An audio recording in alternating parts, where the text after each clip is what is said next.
Hello friends, how are you feeling tonight? I hope your body is relaxed and your mind is calm. If sleep feels far away, this story might help you drift gently into rest.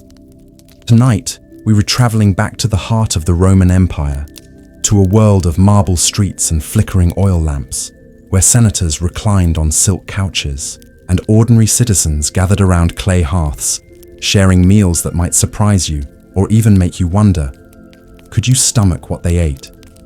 From honeyed dormice and salted fish sauce to warm bread dipped in olive oil, the Romans feasted on flavors both strange and familiar. But behind every meal, there was a story of class, culture, and survival. So stay with me, dear listener, as we journey through the kitchens and banquets of ancient Rome and uncover what dinner really tasted like 2,000 years ago. Before we begin, don't forget to like this video, subscribe to the channel, and let me know in the comments, where in the world are you listening from tonight? The night over ancient Rome was soft and silver, the air still warm from the day's fading sun, yet touched by the cool breath of dawn. The cobblestones glimmered faintly with dew, and somewhere in the distance, a baker struck flint against stone to awaken the first spark of morning. Soon, the quiet hum of life would return to the city, the rumble of carts, the creak of wooden wheels, and the faint laughter of early risers carrying baskets of grain. For the people of Rome, bread was not a luxury, but the rhythm of existence itself.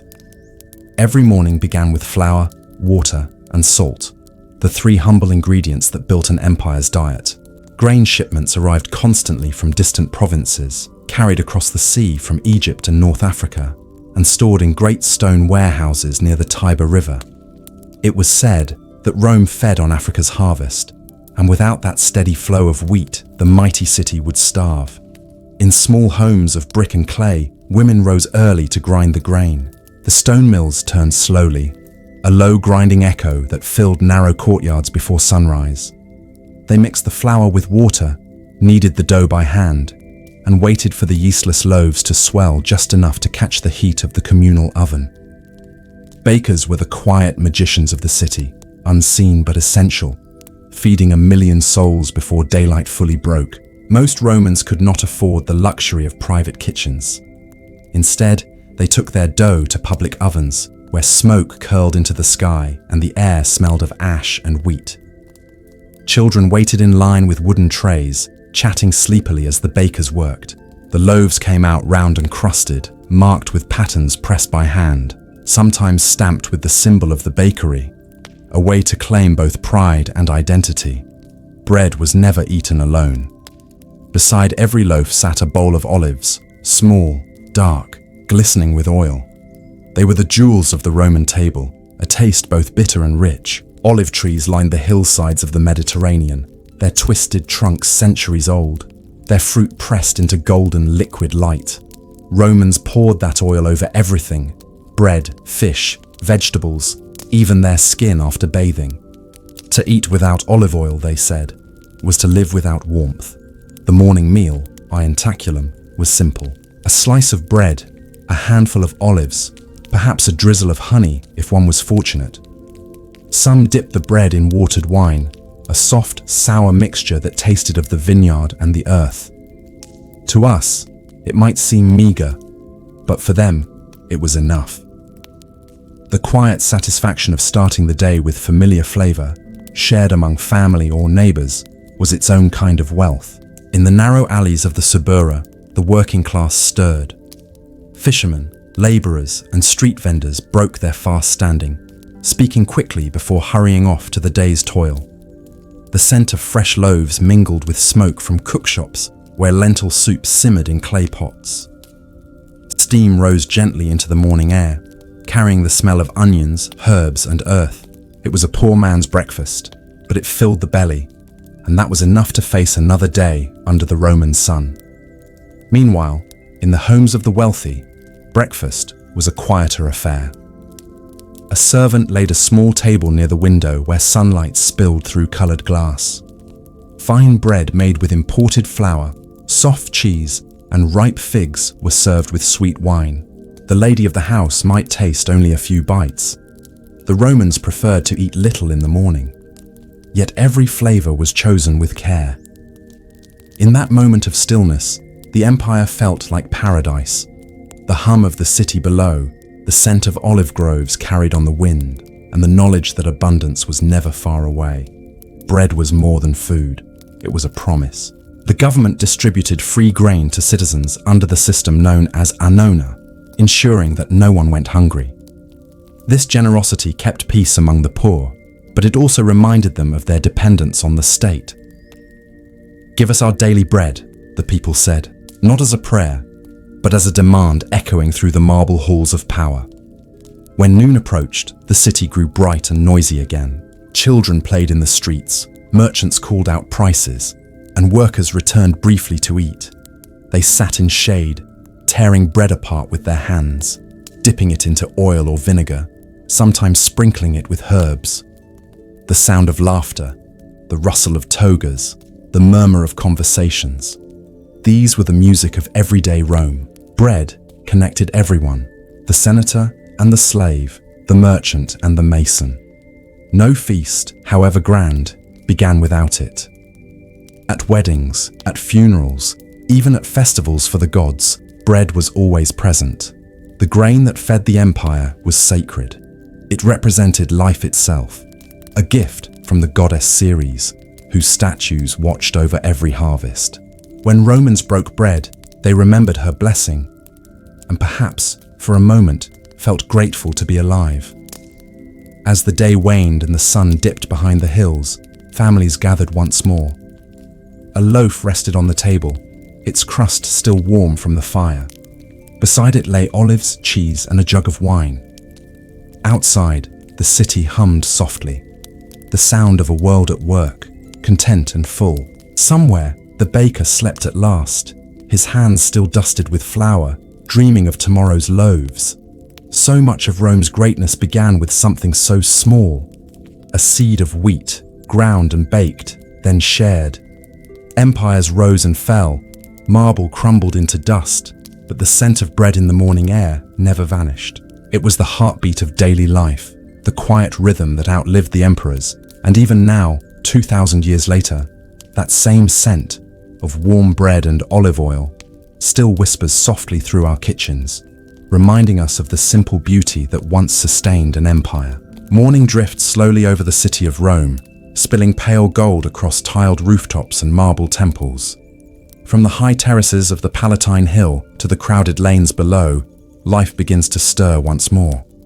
The sound of carts creaking on cobblestones echoes faintly in the air. Donkeys snort and stamp, merchants shout for space, and the smell of wood smoke mixes with the perfume of herbs. The markets of Rome are waking, and soon the heart of the empire will beat again. The Roman market, known as the Forum Holitorium, was more than a place to buy food. It was the soul of the city. Here the empire's bounty came together in color and chaos. Ships from distant harbors unloaded their treasures along the Tiber-S docks. Jars of honey from Sicily, dates and figs from Africa, cinnamon and pepper from India, and sacks of wheat from Egypt. The morning sun glinted on bronze scales as traders shouted prices in a dozen languages. A shopper walking through the market could taste the world without ever leaving the city. For the ordinary citizen, the market was also a gathering of lives and stories. Housewives carried baskets woven from reeds, their sandals dusted with white flour from the bakeries. They haggled softly with fishermen whose hands still smelled of salt and seaweed. Clay pots clinked against each other, filled with lentils, beans, and grain. The fishmongers' tables gleamed with silver scales that caught the light like coins, and the scent of the sea followed each breeze that wound through the narrow stalls. Somewhere nearby, a butcher sharpened his knife, humming an old soldier's song as he worked. Every sense was alive here.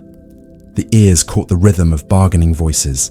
The eyes drank in colors, green olives piled high, purple grapes bursting with juice, yellow lemons glowing like small suns.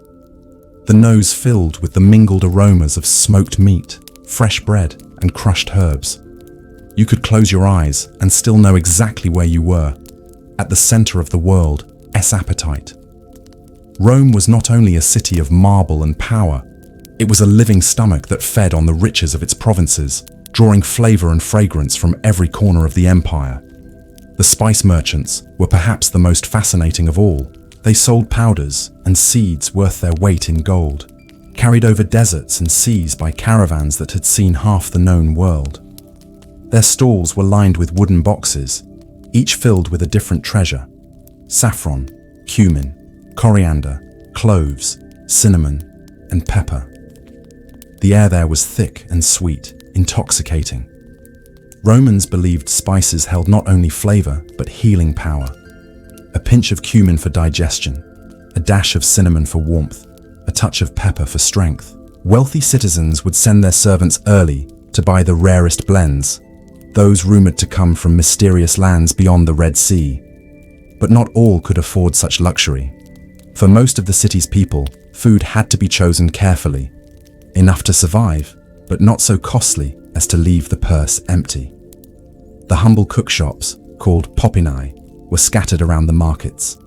They sold small portions of stew, porridge, or bread for those too poor or too busy to cook at home. Workers stopped there between labor and rest, eating while standing in the street, their bowls warm in their hands. In one corner, a group of soldiers might share a loaf and a jug of watered wine. In another, a poet might sit quietly, watching the crowd and gathering stories for his next verse. Even among the noise, the markets had their rhythm, a music that rose and fell with the hours. Early morning belonged to the farmers, their wagons still heavy with produce from the countryside. By midday, the smell of roasting meat filled the air as the taverns nearby came alive. And by afternoon, the market softened, the shouting faded, and the shadows lengthened over the emptying stalls. Sellers packed their remaining goods into baskets, their voices hoarse, their hands tired, their earnings jingling faintly in their pockets. The streets, once bursting with motion, began to rest. Yet something about the Roman market never truly slept. Even as night fell, the docks at the Tiber kept working. Long after the last loaf was sold, ships continued to arrive with grain and oil, and the faint glow of torches flickered along the riverbanks. The city's hunger was endless, and the merchants knew it well. To feed Rome was to feed eternity, and so they worked. Sailors, slaves, traders, and porters, each part of a grand machine that turned grain into gold, labor into life. In the wealthier districts, evening brought a different kind of commerce. Slaves lit lamps in elegant homes, and cooks prepared for the nightly feasts. They visited the markets late, when the best goods could be bought in secret bargains. Fresh oysters, fine wine, rare herbs, and cheeses wrapped in fig leaves. These were carried back through lamplit streets to kitchens filled with copper pots and the crackle of fire. The markets might seem far away then, but their presence lingered in every aroma drifting through those grand villas. The smell of the market was the smell of the empire itself. It was the scent of olives from Greece, fish from Spain, spices from Arabia, and grain from Egypt. It was trade and conquest made edible, the taste of dominion and distance combined. Yet to the people who lived it, it was simply home.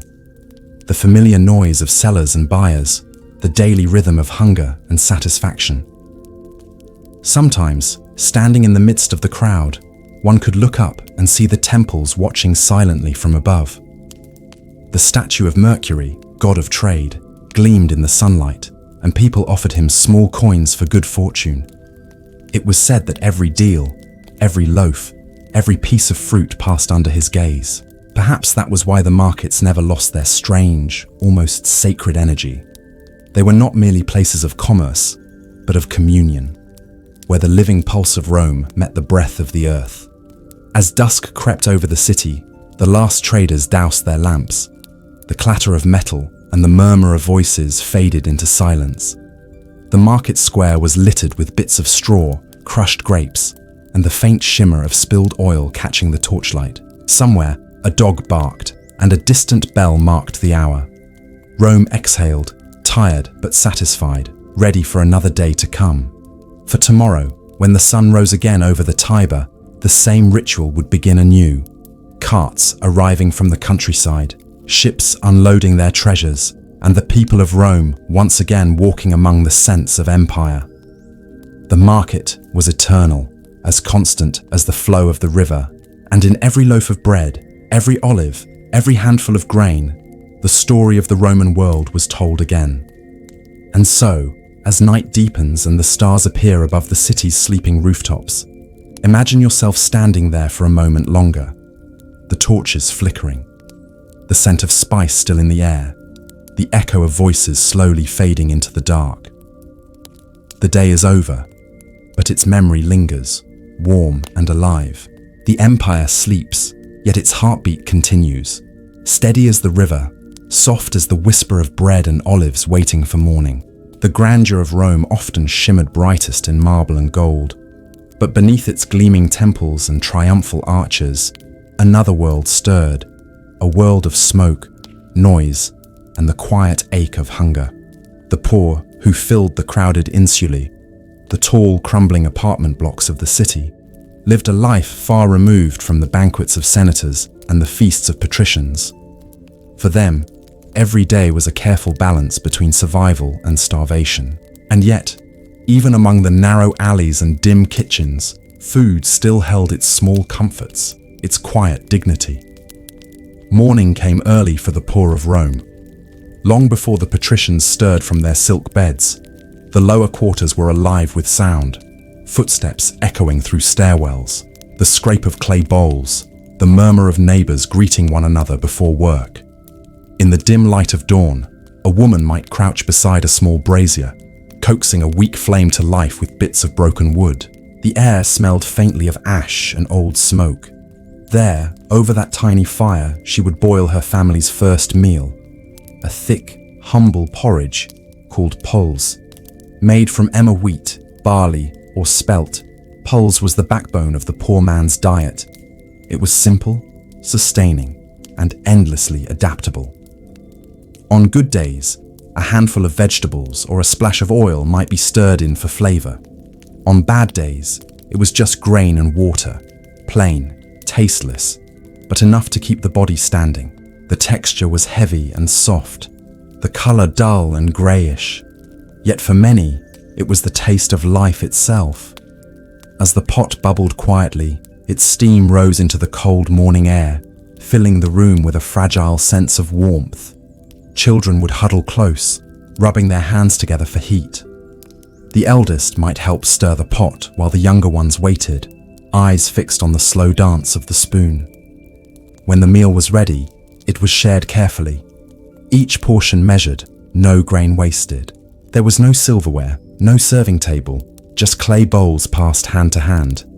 The first mouthful was always hot, almost burning, but comforting too.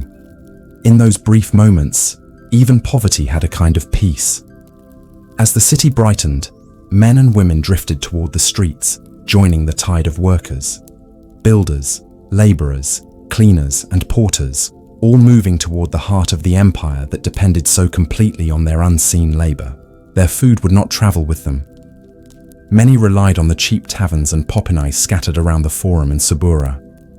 There, for a few coins, they could buy a bowl of stew or lentils, or perhaps a small loaf of coarse bread. The taverns were noisy and dim, filled with the smoke of oil lamps and the chatter of tired voices. The air smelled of sour wine, onions, and sweat. Bread was the foundation of every meal. The poor could not afford the fine white loaves of the wealthy, made from sifted flour. Instead, they bought rough, dark bread, baked with bran, barley, or sometimes ground beans to make it stretch further. These loaves were heavy and dense, with a crust that could cut the tongue if eaten too fast. Still, bread was sacred. No Roman meal, rich or poor, was complete without it. To drop a crumb was considered unlucky, even disrespectful to the gods. Vegetables formed the next layer of survival. Lentils, chickpeas, and beans appeared on most plates, seasoned with a little salt or vinegar. Cabbage was a favorite, boiled until soft, then drizzled with a few drops of oil if one could spare it. Garlic and leeks added strength and flavor when meat was too costly. The Romans believed garlic gave courage, a gift for soldiers and workers alike. In the poorer quarters, its sharp scent lingered in every hallway, carried through open windows and across rooftops. Meat, however, was rare, a luxury more often smelled than tasted. When it appeared, it was usually the cheaper cuts, full of bone and fat, boiled into stews to make them last. The poor learned to draw flavor from the scraps that the rich threw away, a few pork bones, a strip of dried fish, or even the salty remains of a smoked herring. Street vendors sold sausages made from animal leftovers, thick with herbs to disguise their age. On feast days or public festivals, when the state distributed food, there might be more, perhaps a bit of roasted meat or a small piece of cheese. But such days were exceptions, bright sparks in a life of grey hunger. Wine, diluted with water, was the common drink. It was safer than the city's often foul water supply, and it carried a faint sweetness that softened the bitterness of daily labour. Even slaves were sometimes allowed a ration of it. But for the poor, good wine was beyond reach. What they drank was the cheapest kind, sour, thin, and sometimes flavoured with resin or herbs to mask its flaws. Yet even that small pleasure could lift the spirit after a long day. Sometimes after work, men would gather in the local papina, sharing stories and laughter over a shared jug. The walls were painted with rough murals, often of gods, gladiators, or scenes of plenty, images that mocked their hunger, but also gave them something to dream of. The owner might ladle out a stew of beans or lentils, served with coarse bread. There was music, sometimes, a flute, a drum, or the tapping of hands on wooden tables. For a few brief hours, the burdens of poverty loosened their grip, and the room filled with warmth and sound. Yet beyond these moments, life remained uncertain. Fires were common in the overcrowded insulae, where hundreds lived stacked in fragile wooden rooms. A single overturned lamp could send an entire building up in flames. The smell of smoke was as familiar as the smell of bread. When disaster struck, people often lost everything: food, home, even the few pots and spoons that made a kitchen. In those moments, the city's generosity mattered. The Annona, Rome's grain dole, became the lifeline of thousands. Citizens would line up in long rows, waiting for their monthly share of wheat, a system that kept hunger just barely at bay. Women played a quiet but vital role in keeping their families fed. They stretched ingredients, bartered for better prices, and reused every scrap. Nothing went to waste. Old bread became soup, bones became broth, and vegetable peels became fodder for the small animals they sometimes kept in courtyards. Their kitchens were small, often nothing more than a corner with a fire pit, but their resourcefulness was vast. The art of making something from almost nothing was the true Roman skill of survival. And still, even among hardship, there was pride. The poor took care to eat together, to share what little they had. A neighbour might bring a handful of olives. Another might offer a piece of cheese or a jug of cheap wine. Meals were shared stories, laughter over a burnt crust, gossip between bites, quiet companionship under the faint glow of a lamp. For all their struggles, they knew the warmth of community. In those narrow alleys and smoky rooms, Rome's true heart kept beating. At night, the city quieted, but hunger never truly slept. Somewhere, a mother might tuck her children into bed, saving her own portion for them. Somewhere else, a man would go to sleep hungry, dreaming of roasted meat and honeyed cakes he'd never taste. The smell of distant feasts drifted through the city's air, sweet, rich, untouchable. Yet the poor endured, because endurance was their inheritance, their invisible crown. The next morning, the same woman would rise again, light her small fire, and stir the same pot of pulse. The same steam would rise, the same taste would fill the same bowls. Life continued in rhythm, humble, harsh, but unbroken. The empire might rise and fall in the marble halls above, but down here, in the kitchens of the poor, Rome survived one spoonful at a time. And as the stars faded over the sleeping city, the aroma of grain and smoke lingered, soft and persistent. A quiet hymn to survival beneath the glory of empire. In the marble villas that crowned the hills above the city, a different rhythm of life unfolded, one of luxury, indulgence, and quiet competition. The Roman elite did not simply eat to survive. They dined to impress, to display power, and to turn the act of eating into theatre. To dine with a senator, a general, or a wealthy merchant was not merely a meal. It was a performance, a declaration of prestige, and a glimpse into the shimmering heart of Roman excess. The evening began as the sun descended behind the 7 hills, painting the city in shades of amber and rose. Servants hurried through the courtyards with trays of bronze and silver, polishing goblets until they gleamed like captured light. The atrium filled with the sound of trickling fountains and the faint fragrance of burning myrrh. Every corner of the villa reflected the host's status. The mosaics on the floor, the marble statues of gods watching from alcoves, and the painted walls that told stories of conquest and love. Guests arrived dressed in flowing tunics of fine linen, their sandals gleaming, their hair perfumed with oil. They were greeted not by the master himself, but by slaves who offered water for their hands and feet. As they entered the triclinium, the formal dining room, they saw the couches arranged in a horseshoe around a low table. There were 3 couches, one for each rank of honor. The most privileged guests reclined nearest the host, while those of lesser status were placed further away. The seating itself spoke volumes about one's place in Roman society. To recline while dining was an art of ease and refinement. Men lounged on one elbow, their other hand free to reach for delicacies presented by silent servants. The women, if invited, for such invitations were rare, sat or reclined with grace, their jewelry glimmering under the lamplight. The air was heavy with the aroma of roasted meat, sweet honey, and exotic spices brought from distant provinces. The first course was light, meant to awaken the appetite. Bowls of olives, platters of figs, and small dishes of cheese were served with slices of warm bread. Some hosts offered boiled eggs, sprinkled with pepper, or oysters brought from the coast of Campania, a delicacy prized for its rarity. Guests dipped bread into oil infused with herbs, savoring the fragrant simplicity before the storm of flavors that would follow. Wine, diluted with water and often sweetened with honey, flowed freely. The evening had begun.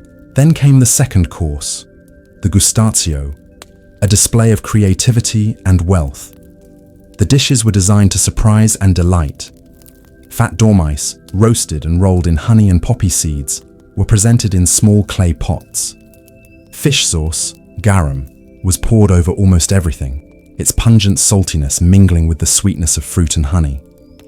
The smell might have startled the uninitiated, but to the Romans, it was the essence of good taste, a mark of sophistication. Servants moved in near silence, trained to anticipate every need without a word. They refilled cups before they were empty, replaced plates before the last bite was taken, and fanned the air to keep it cool. The host watched with pride, knowing that every movement, every dish, every drop of wine reflected his reputation. To feed others lavishly was a form of power, a way of binding loyalty and admiration. The main course, the prima mensa, was where extravagance reached its height. Whole peacocks, their feathers reattached after roasting, were brought in for display. Boars stuffed with sausages and herbs were carved at the table, their aroma filling the room. Platters of fish, red mullet, sturgeon, and eel, were cooked in sauces made from vinegar, honey, and exotic spices from the east. Some dishes glistened with fruit glazes. Others were encased in pastry crusts, golden and steaming. The variety of flavors was astonishing. Romans loved contrasts, sweet with salty, soft with crisp, hot with cold. A bite of honeyed quail might be followed by pickled vegetables, or a spoonful of lentil soup scented with mint. Every dish told a story of empire: pepper from India, cinnamon from Arabia, dates from North Africa, and wine from Gaul. Each bite was proof of Rome's reach, of its power to bring the world to its table. Between courses, entertainment filled the air. Musicians played flutes and lyres, their melodies soft and flowing. Dancers moved gracefully across the mosaic floors, their shadows flickering in the lamplight. Sometimes a poet would recite verses, or a philosopher would share a witty reflection. Laughter and conversation mingled with the music, rising like a gentle tide that ebbed and flowed through the hall. But beneath the laughter, there was always calculation. Every guest knew that how they behaved, what they said, even what they ate, could shape their fortunes. A compliment at the right moment might secure a favor. A careless word might close a door forever. The feast was not only a pleasure, it was politics in disguise. The dessert course, the secunda mensa, was a softer ending to this opulent ritual. Bowls of fresh fruit, grapes, dates, and apples were brought out, along with sweet pastries filled with nuts and honey. There were cheeses drizzled with herbs, and even tiny cakes made from flour, wine, and olive oil. To finish, cups of spiced wine were served, scented with cinnamon and cloves. As guests reclined in comfort, their bodies heavy with food and wine, the air grew still and slow, like the last notes of a fading song. When the final cup was drained and the lamps burned low, slaves cleared the tables. The guests lingered, speaking softly, their voices wrapped in the hush of satisfaction. Outside, the city lay quiet under the stars, the hum of the streets far below. For a moment, the world seemed distant. Only the taste of honey, the glow of lamplight, and the murmur of voices remained. To dine like this was to live in a dream of abundance, a dream built on conquest and labor unseen. For every peacock roasted, there were countless hands that had worked to bring it to the table. Farmers, sailors, slaves, cooks. The wealth of the few rested on the toil of the many, but such thoughts were seldom spoken aloud. The rich preferred to imagine their luxury as a sign of divine favor, a reward for birth and brilliance. Still, in the quiet moments between laughter and music, some guests might feel a flicker of reflection, a fleeting sense that all this might one day fade. Empires rise and fall, but the memory of a feast, the taste of honey on the tongue, lingers just a little longer. And so the night drifted on, soft and golden, the last embers glowing in silver lamps. The guests departed slowly, their sandals whispering against marble floors. Servants extinguished the lights one by one, until only the faint scent of roasted meat and wine remained in the air. The ghost of a banquet, a whisper of glory that would vanish by morning. Rome slept again, full of dreams, and beneath its domes and palaces, the city's heartbeat slowed. Somewhere in the distance, a baker stirred his fire for another day, and the cycle of hunger and feast began once more. The scent came before the sight, a sharp, salty perfume that drifted on the sea breeze, lingering in the nostrils and clinging to the air like an invisible mist. To some, it was intoxicating. To others, unbearable. Yet for the Romans, that scent signaled something precious, a treasure of flavor that united rich and poor, emperor and laborer across the vast expanse of the empire. It was garum, the fermented fish sauce that defined Roman cuisine, and without it, no meal, no banquet, no humble bowl of porridge felt complete. To modern ears, the word fermented fish sauce may sound strange, even unpleasant. But to the Romans, garum was as vital as salt, as beloved as olive oil. It was the flavor of Rome itself, a tangy golden liquid made from the simplest and most primal of ingredients: fish, salt, and thyme. From Britannia to Egypt, from the cliffs of Spain to the harbors of Syria, the making of garum was both art and industry, feeding the empire's insatiable appetite for taste. The process began at the edge of the sea, where the sunlight shimmered on the waves and fishermen pulled in their morning catch.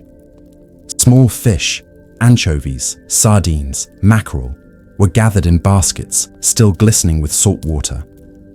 The best garum used only the finest fish, but even the offcuts, the heads, guts, and bones, had value.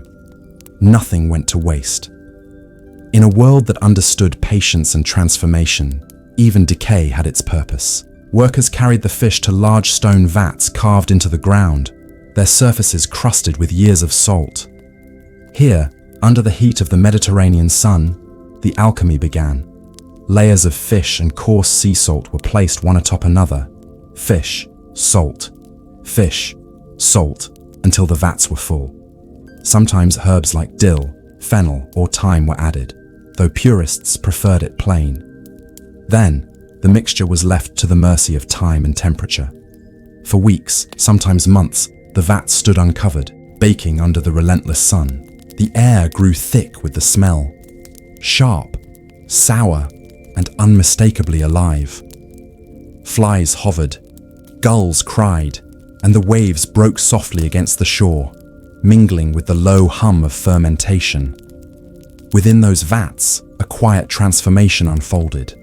The salt drew out the moisture from the fish, and nature's unseen work began, flesh melting into liquid, bones dissolving, flavors deepening until the mixture turned a rich amber color. The result was strained through fine nets. The clear liquid collected carefully into amphorae, tall clay jars with narrow necks, sealed with wax and stamped with the mark of the workshop. This was the purest form of garum, the kind reserved for the wealthy. It shimmered like liquid gold in the light, with a scent so strong it could fill a room with a single drop. The remaining residue, thicker, darker, and cheaper, was called alec, sold to the poor and slaves.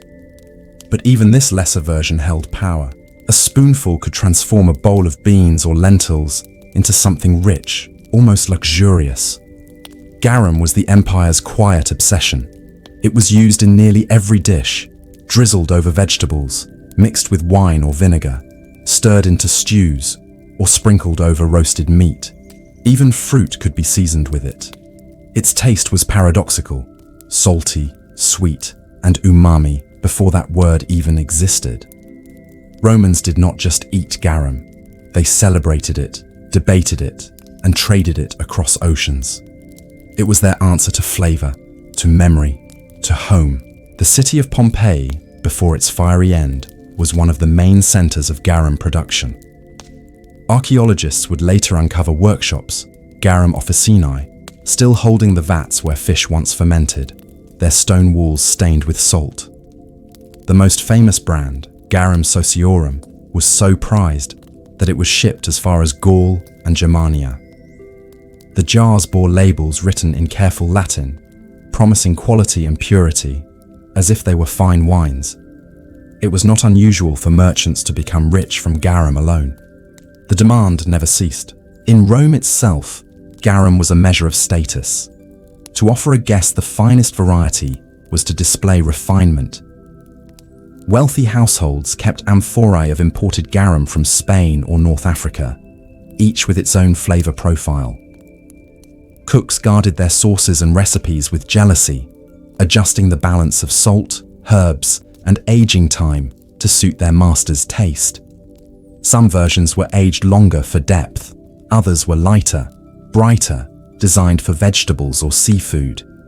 The complexity rivaled that of modern sauces and condiments. At banquets, garum appeared in nearly every dish, poured over eggs, mixed into sauces, or blended with honey and wine for sweet and sour glazes.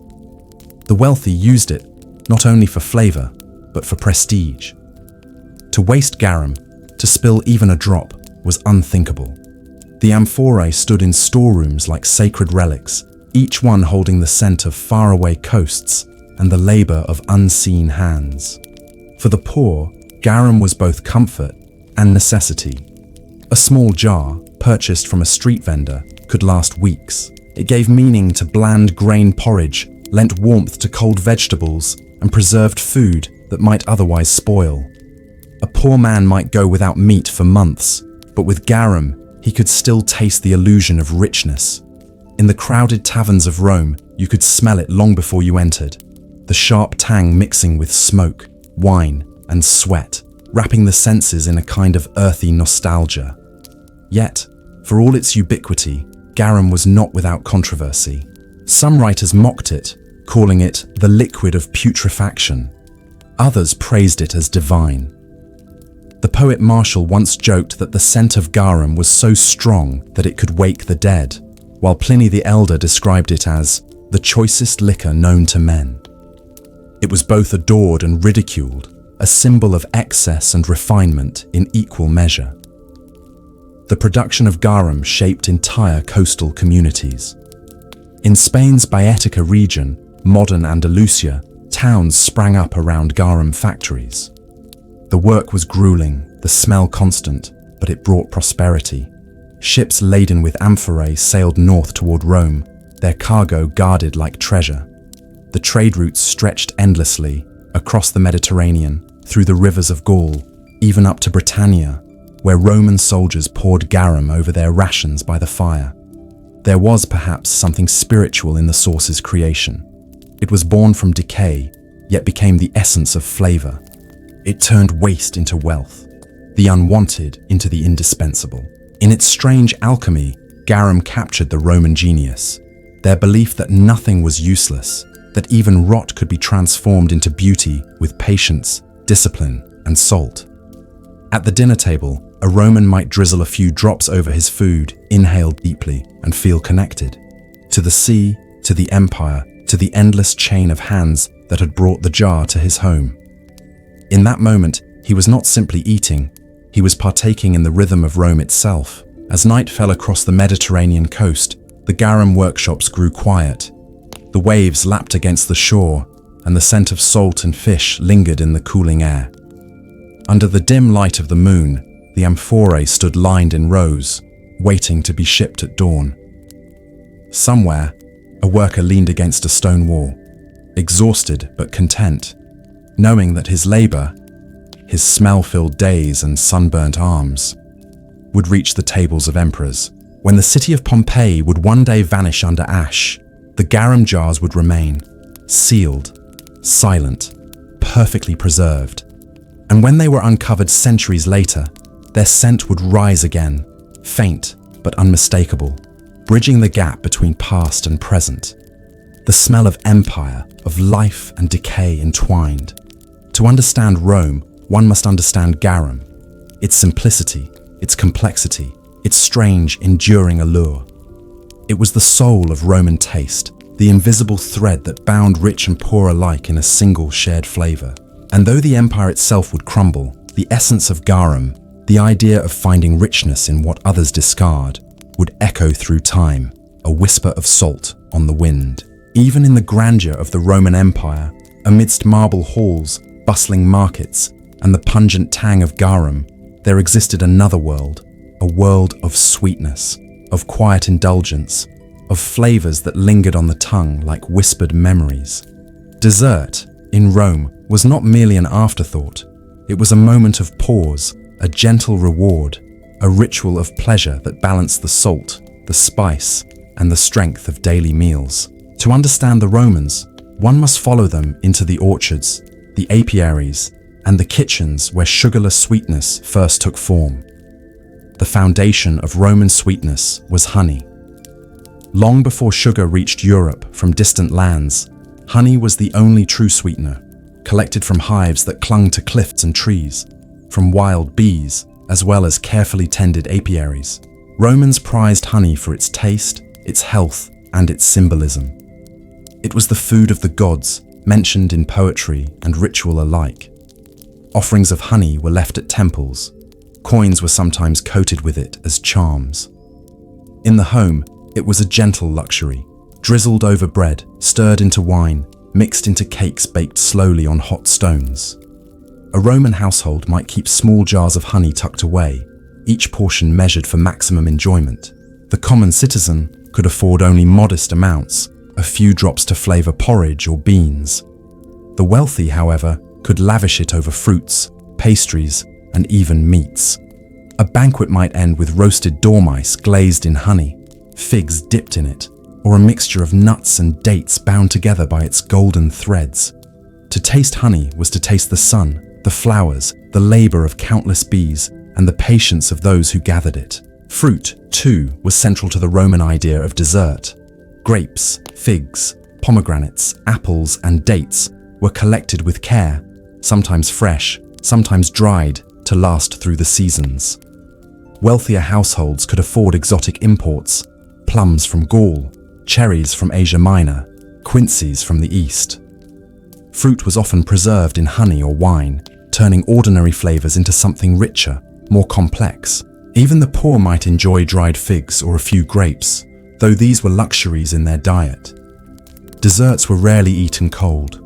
Romans understood warmth as part of pleasure, as part of taste.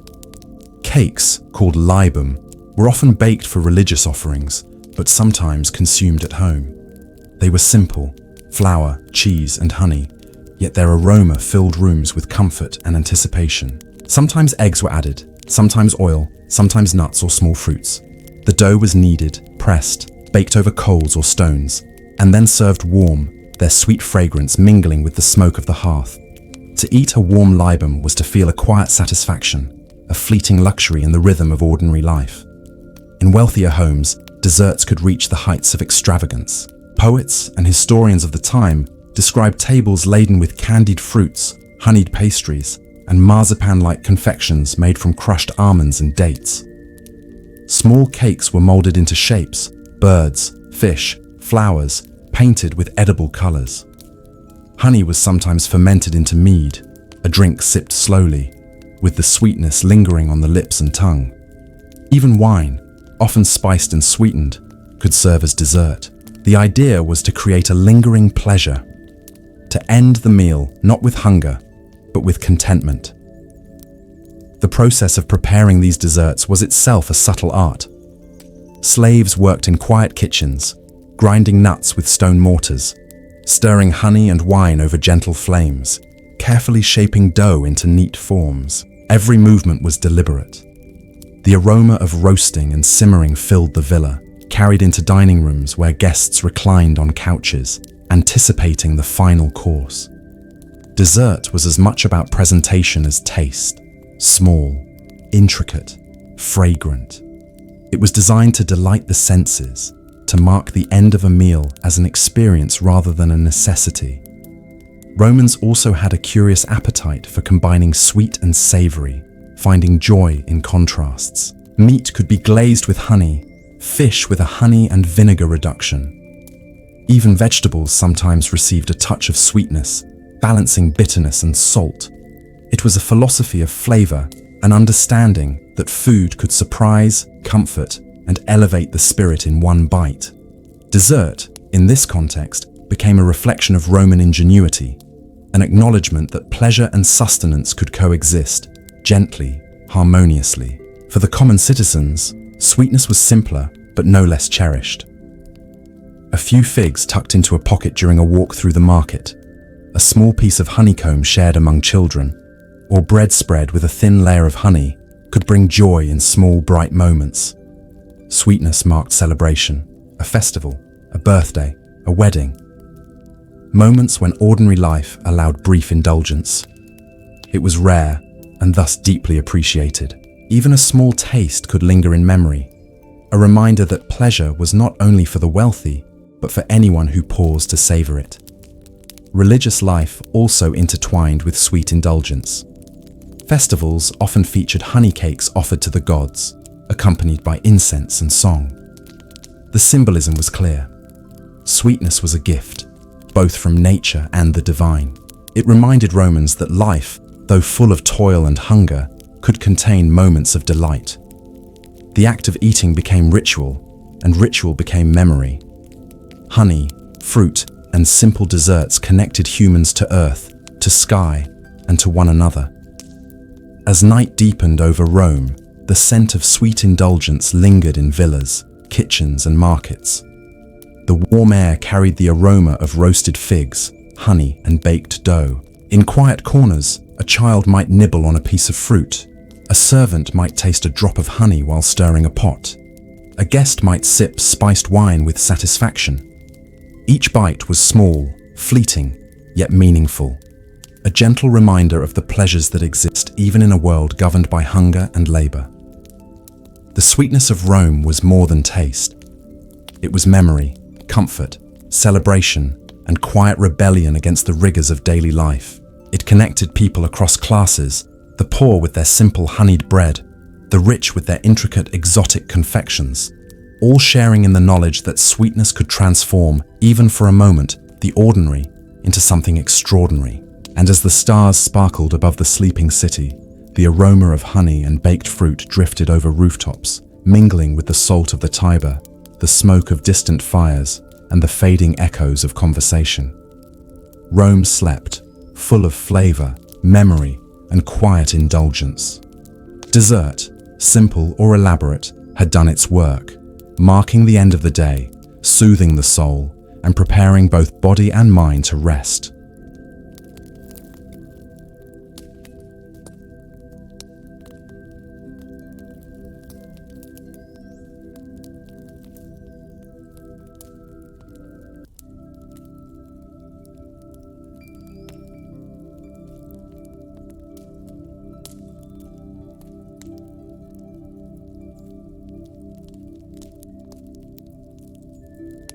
Amidst the towering marble columns, fragrant gardens, and opulent banquets of Rome, there existed a quieter, humbler foundation upon which the empire thrived: bread and grains. These unassuming staples were more than food. They were survival, ritual, commerce, and social glue. From the grandest villa to the smallest apartment in the Suburra, Romans depended on grains to sustain their bodies and their civilization. To understand the pulse of Rome, one must first understand the wheat fields, the mills, and the ovens that turned kernels into nourishment, binding millions in a shared rhythm of life. The cultivation of grain was an immense, labor-intensive endeavor.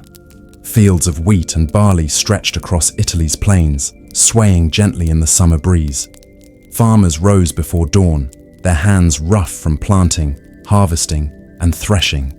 Plows pulled by oxen tore furrows into the soil, and seeds were scattered carefully, almost ceremoniously, to ensure a bountiful yield.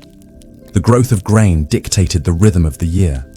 Planting, watering, and harvesting were acts performed in accordance with both nature and tradition, steeped in the collective knowledge of generations. Once harvested, the grain faced a journey both literal and symbolic. It was carried to granaries, towering brick or stone structures designed to keep the precious kernels safe from moisture, rodents, and decay. The state maintained large public granaries in Rome, and it was here that the annona system began, the distribution of grain to the city's citizens. Each month, thousands queued patiently to receive their allotment, understanding that a loaf of bread was both sustenance and security. In Roman homes, grain took many forms, but bread was the ultimate expression. The poor relied on coarse bread made from whole wheat, barley, or even spelt. These loaves were dense, heavy, and filling, often grayish in color, with a thick crust that could crack teeth if not handled carefully. Yet for all their simplicity, these loaves were sacred, the backbone of daily life. To drop a crumb was almost sacrilegious. To waste bread was a sin that invited misfortune. It was a tangible connection to survival, a daily ritual as vital as breathing.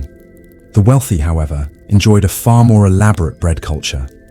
White bread, made from finely sifted wheat, was soft and fragrant, often baked in ovens that glowed with firelight. Bakers crafted loaves in decorative shapes, sometimes sprinkled with sesame seeds or herbs. Bread was no longer merely sustenance, it was status, an indicator of refinement and wealth. At banquets, it accompanied wine, cheese, meats, and fruits. Its simplicity balancing richer flavors, its texture grounding the extravagance of the meal. Bread was only one form of grain. Porridge, called pulse, was a humble, versatile dish, eaten by the poor as breakfast, lunch, or dinner. Made from barley, spelt, or emmer, it could be plain or enhanced with vegetables, oil, or when fortunate, bits of meat. It was filling, easy to digest, and could be stretched to feed many mouths. In the kitchens of the poor, pulse was stirred over smoky fires, its aroma mingling with the scent of charcoal, herbs, and the faint tang of iron from old cooking pots. For the wealthy, Grains were transformed into pastries, cakes, and other delicacies. Far from mere porridge, grains became the basis for libum, the small cakes offered to the gods or enjoyed in private. Flour was mixed with cheese, honey, eggs, and sometimes nuts or dried fruits, then baked into golden, fragrant morsels. These cakes were more than nourishment. They were poetry in edible form, delicate testaments to skill, artistry, and taste. Each bite carried texture, aroma, and symbolism, a gentle reminder that even a staple could be transformed into something extraordinary. Grain also fed the soldiers of Rome. Marching along roads that stretched across the empire, soldiers relied on hardtack, dried bread, and simple porridge to sustain them. Grain was stored in sacks, carefully rationed, and baked into dense, long-lasting loaves that could withstand weeks of travel.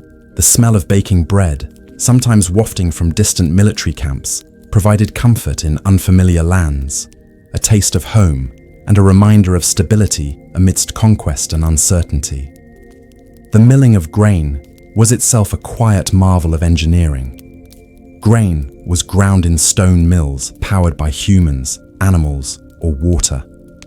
The rhythmic turning of wheels, the steady grinding of kernels into flour, was an essential but often overlooked part of Roman life. Millers worked diligently, producing flour that would feed families, armies, and entire cities. The sound of grinding stones became part of the city's auditory landscape, as familiar as the distant toll of bells or the murmur of fountains. Grains held cultural and religious significance as well. Festivals often featured the offering of grain to the gods, a gesture of gratitude and a plea for future abundance.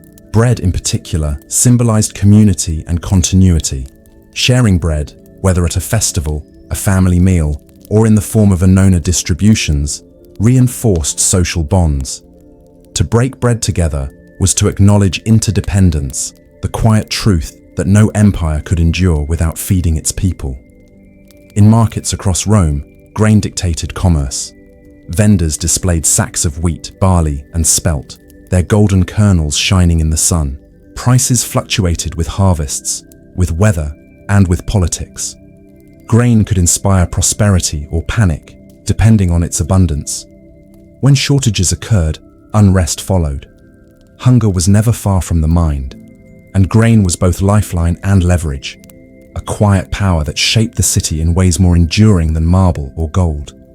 In the kitchens of ordinary Romans, grain sustained creativity and resilience. Stale bread was repurposed into soups or porridge. Bran and husks were used to feed animals. Every kernel mattered. For the wealthy, grain enabled experimentation, from elaborate pastries to spiced doughs and sweet confections. The same fundamental ingredient bridged the world of the poor and the palatial halls of the elite, connecting lives in subtle, invisible ways. And so, as the sun set over the rolling fields and terraced hillsides, the aroma of baking bread drifted over villages, towns, and the city itself. The smoke of ovens mingled with the scents of markets, kitchens, and taverns. Families gathered, hands brushing flour from each other, sharing loaves still warm from the oven. Soldiers broke hardtack over campfires, workers stirred porridge in clay pots, and the wealthy savored golden loaves paired with honey and wine. Bread and grains were humble, yet they were the quiet pulse of Rome. They fed bodies, shaped economies, supported armies, and sustained rituals. They were survival, indulgence, and culture in one. And as night fell across the empire, the smell of baking, the taste of warm dough, and the memory of fields swaying in the wind became a thread that stitched together the lives of millions. A gentle, enduring heartbeat beneath the grandeur, chaos, and wonder of Rome. Beyond the grandeur of marble villas, the bustle of city markets, and the savory and sweet indulgences of banquets, the heart of Roman sustenance lay quietly in the soil. Vegetables, legumes, and pulses were the lifeblood of the common people, and even the wealthy found them indispensable for variety and balance. They were humble, yet essential, grounding the diet of an empire that stretched from the windswept hills of Britannia to the sun-drenched coasts of Africa. To understand the daily life of Romans, one must wander through the gardens, fields, and kitchen plots where these foods were grown, harvested, and transformed into dishes that sustained the body and soothed the soul. The cultivation of vegetables and legumes was an art that combined knowledge, patience, and respect for the rhythms of nature. Roman gardens, known as horti, were carefully tended, often enclosed by low walls to protect tender plants from animals. Here, leafy greens like lettuce, cabbage, and chicory thrived alongside herbs such as parsley, fennel, and dill. Carrots, leeks, and onions added texture and flavor, while garlic offered its pungent bite, enhancing both humble porridge and elaborate feasts. These gardens were not only practical, but aesthetic. The Romans loved symmetry, and plants were often arranged with both beauty and utility in mind. Legumes were the true foundation of sustenance for the majority of Romans. Lentils, chickpeas, fava beans, and peas provided protein where meat was scarce or unaffordable. They were versatile, nourishing, and capable of lasting through storage and drought. Boiled, mashed, or simmered into soups, legumes formed the heart of pulse, the Roman porridge, or accompanied bread to create a filling meal. Even the humblest citizen, with only a small fire and a pot, could transform these simple seeds into a warm, sustaining dish. Marketplaces were alive with the colors and scents of fresh produce. Vendors displayed piles of leafy greens, bunches of herbs, and baskets of legumes. Carrots and beets gleamed with earthy vibrance, and onions and leeks released their sharp, distinctive aroma. Shoppers bartered in low, rhythmic voices, negotiating prices that could mean the difference between a week of hearty meals and one of meager rations. Herbs were often more than flavoring. They were medicine, protection, and comfort. Mint might soothe the stomach, fennel brighten digestion, and coriander offer a hint of the exotic, a reminder of distant lands. For the wealthy, vegetables were not merely utilitarian, they became art on the plate. Chefs experimented with combinations, cooking greens in olive oil and garum, pairing beans with honey, or roasting roots with spices imported from the East. The contrast between textures and flavors was highly valued. Crisp lettuce against soft beans, bitter chicory against sweet carrot, the tang of pickled vegetables alongside creamy cheese. Each dish was a delicate balance, designed to delight the senses without overwhelming them.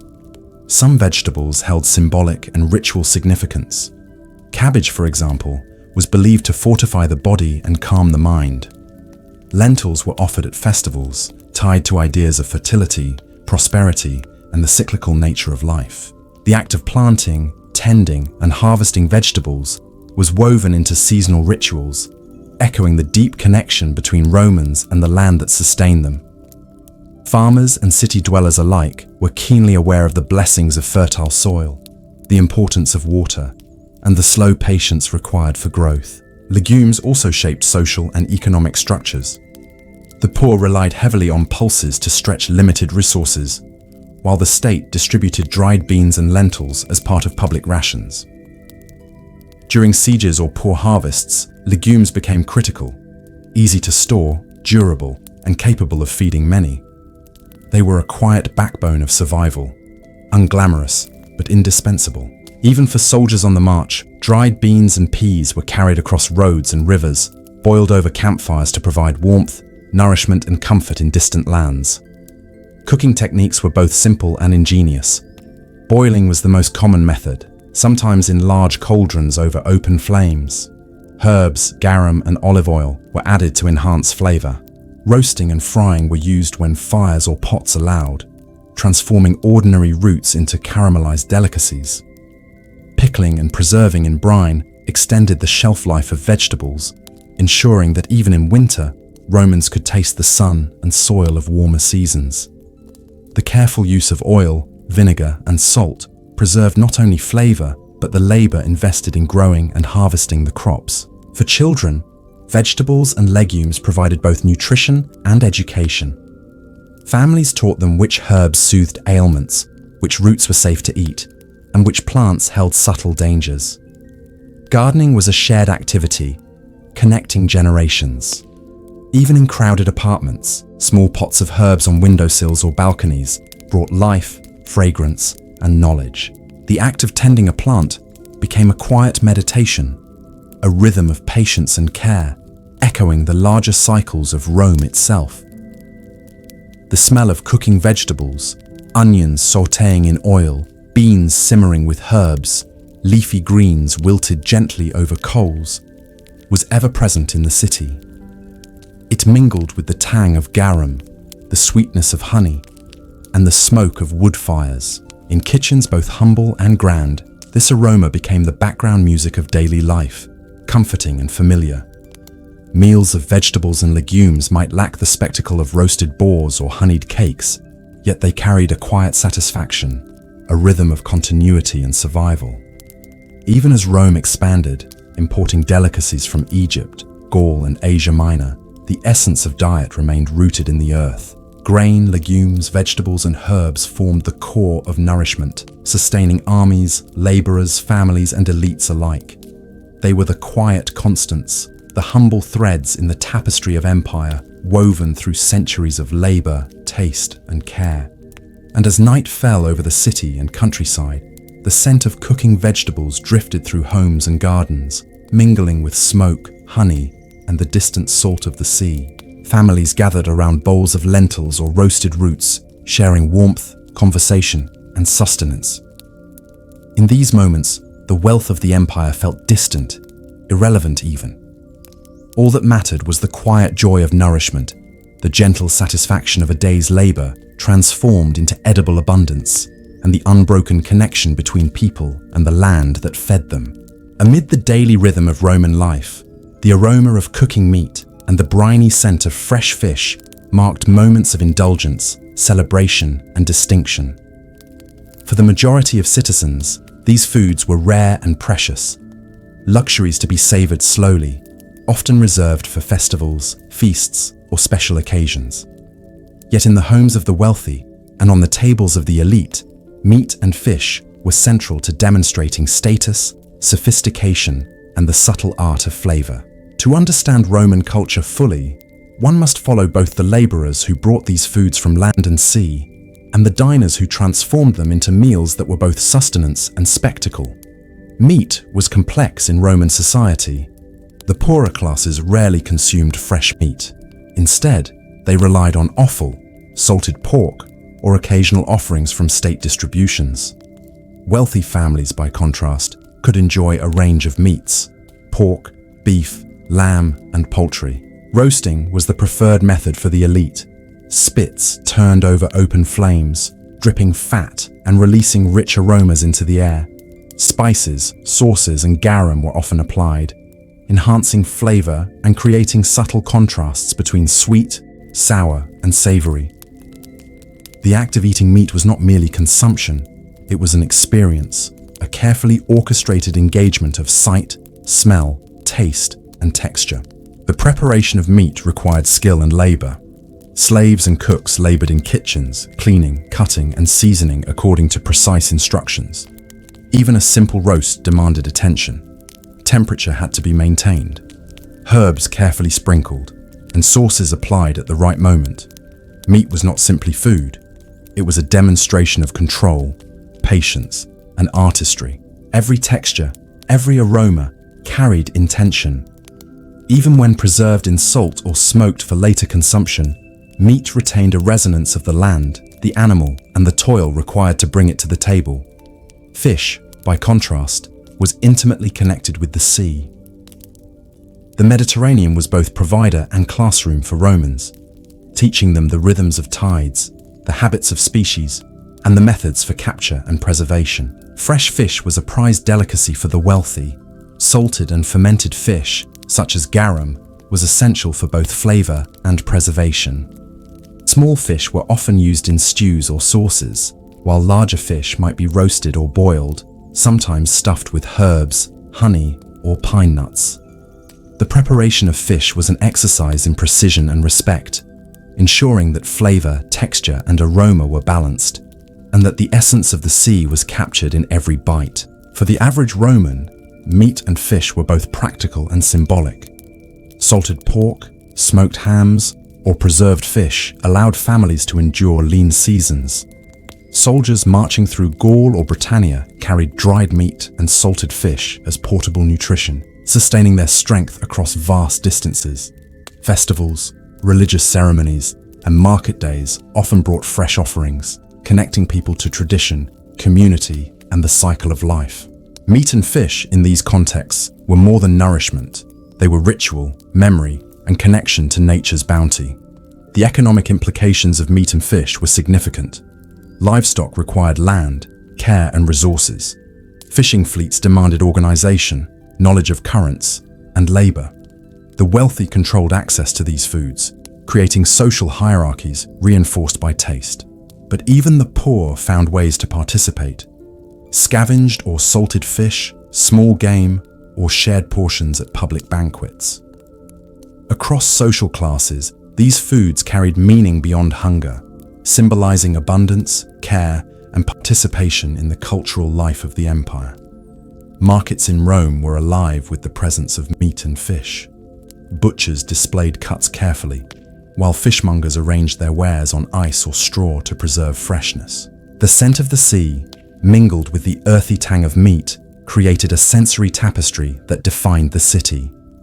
Buyers examined texture, color, and firmness, negotiating prices with rhythmic conversation. Markets were more than commerce.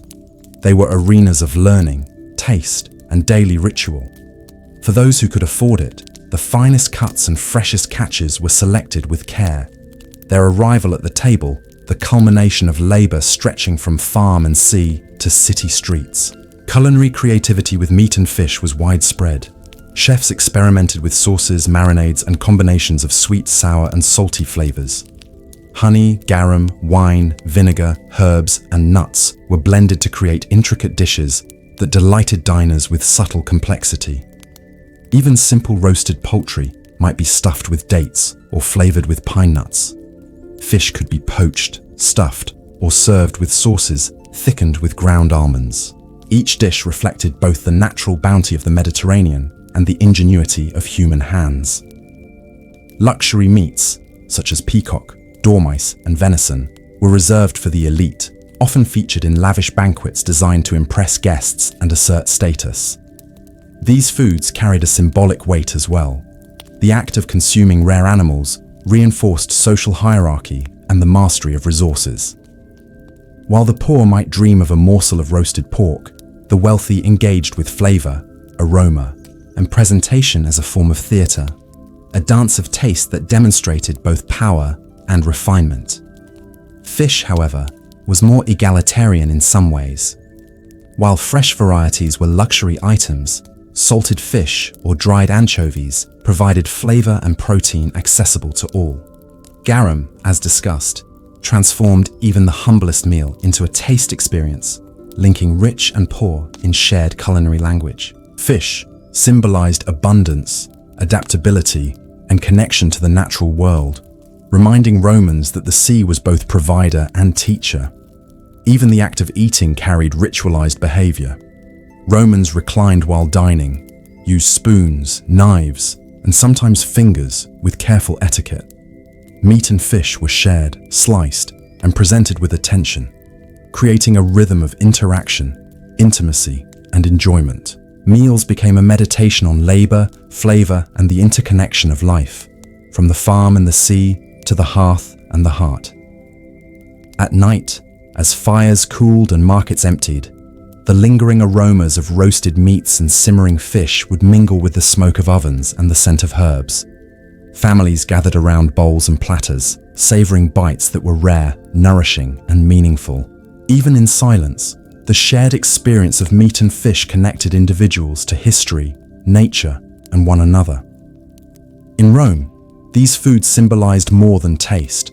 They were culture, economy, artistry, and memory intertwined. Meat and fish carried the weight of labor, the creativity of cooks, and the pleasure of diners. They sustained the body, elevated the spirit, and reminded all who consumed them that life, though fragile and fleeting, could be savored in each deliberate bite. And as the city slept beneath stars reflected on the Tiber, the sense of meat roasting over coals, of fish simmering with herbs, and of salted provisions carried faintly on the night air, whispering of meals past, of hands that prepared them, and of lives that were nourished.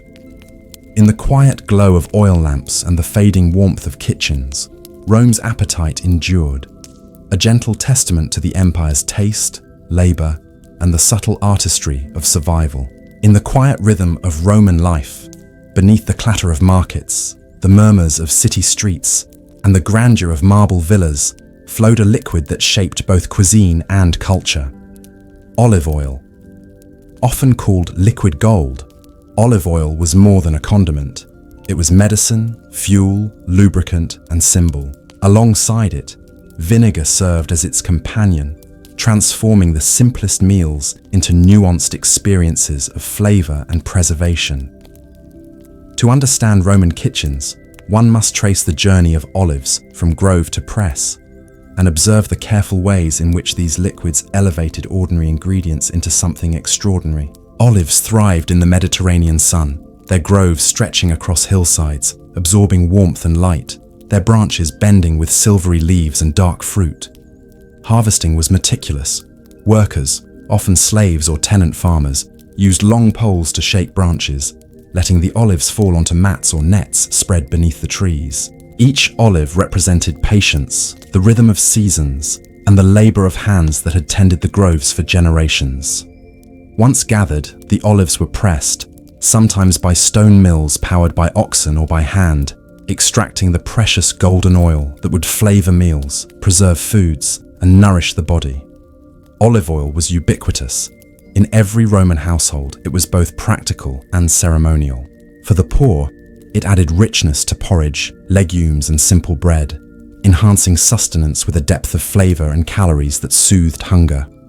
For the wealthy, oil became an instrument of culinary artistry, drizzled over vegetables, used in elaborate sauces, incorporated into dough, or blended with spices to create delicate marinades.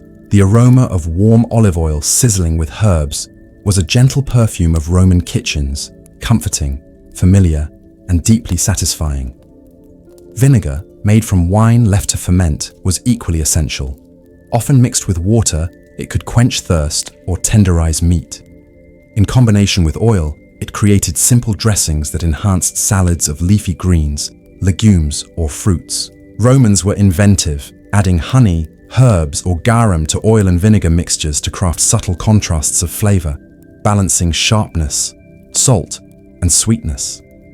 This pairing was the backbone of taste, connecting the simplest meal with the artistry of elite banquets.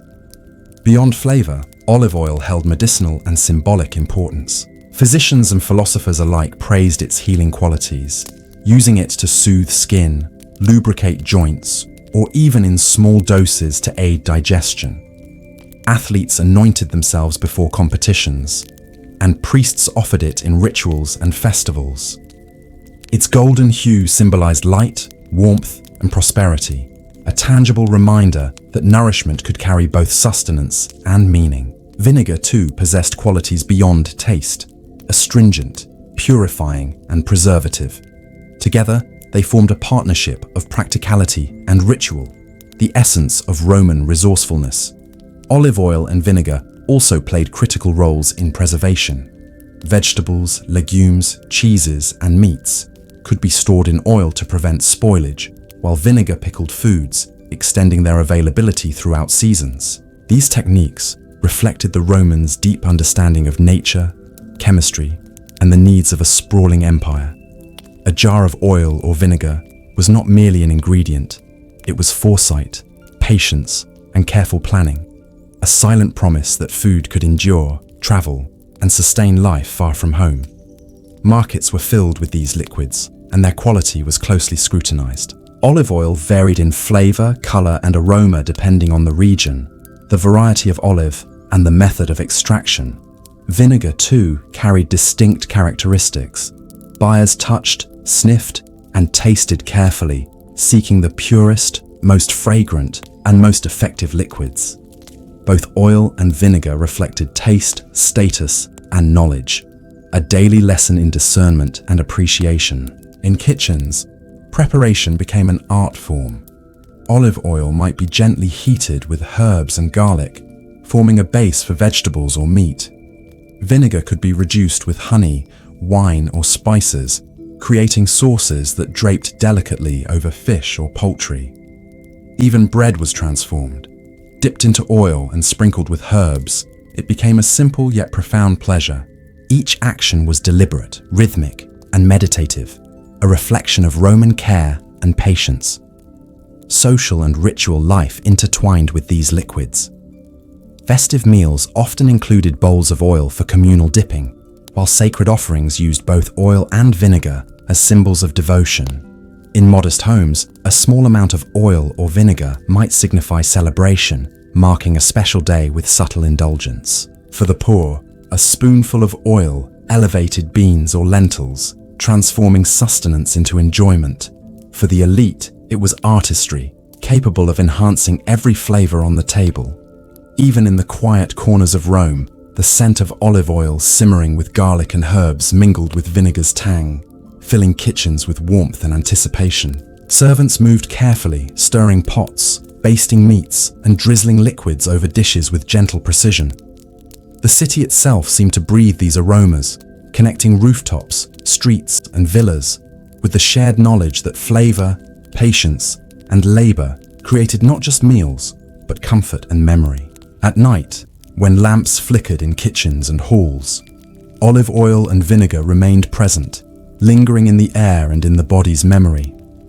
They carried stories of groves swaying in the sun, of harvests taken with care, of meals shared in silence or conversation. They were the liquids of life, subtle yet pervasive, grounding the empire in flavor, ritual, and sustenance.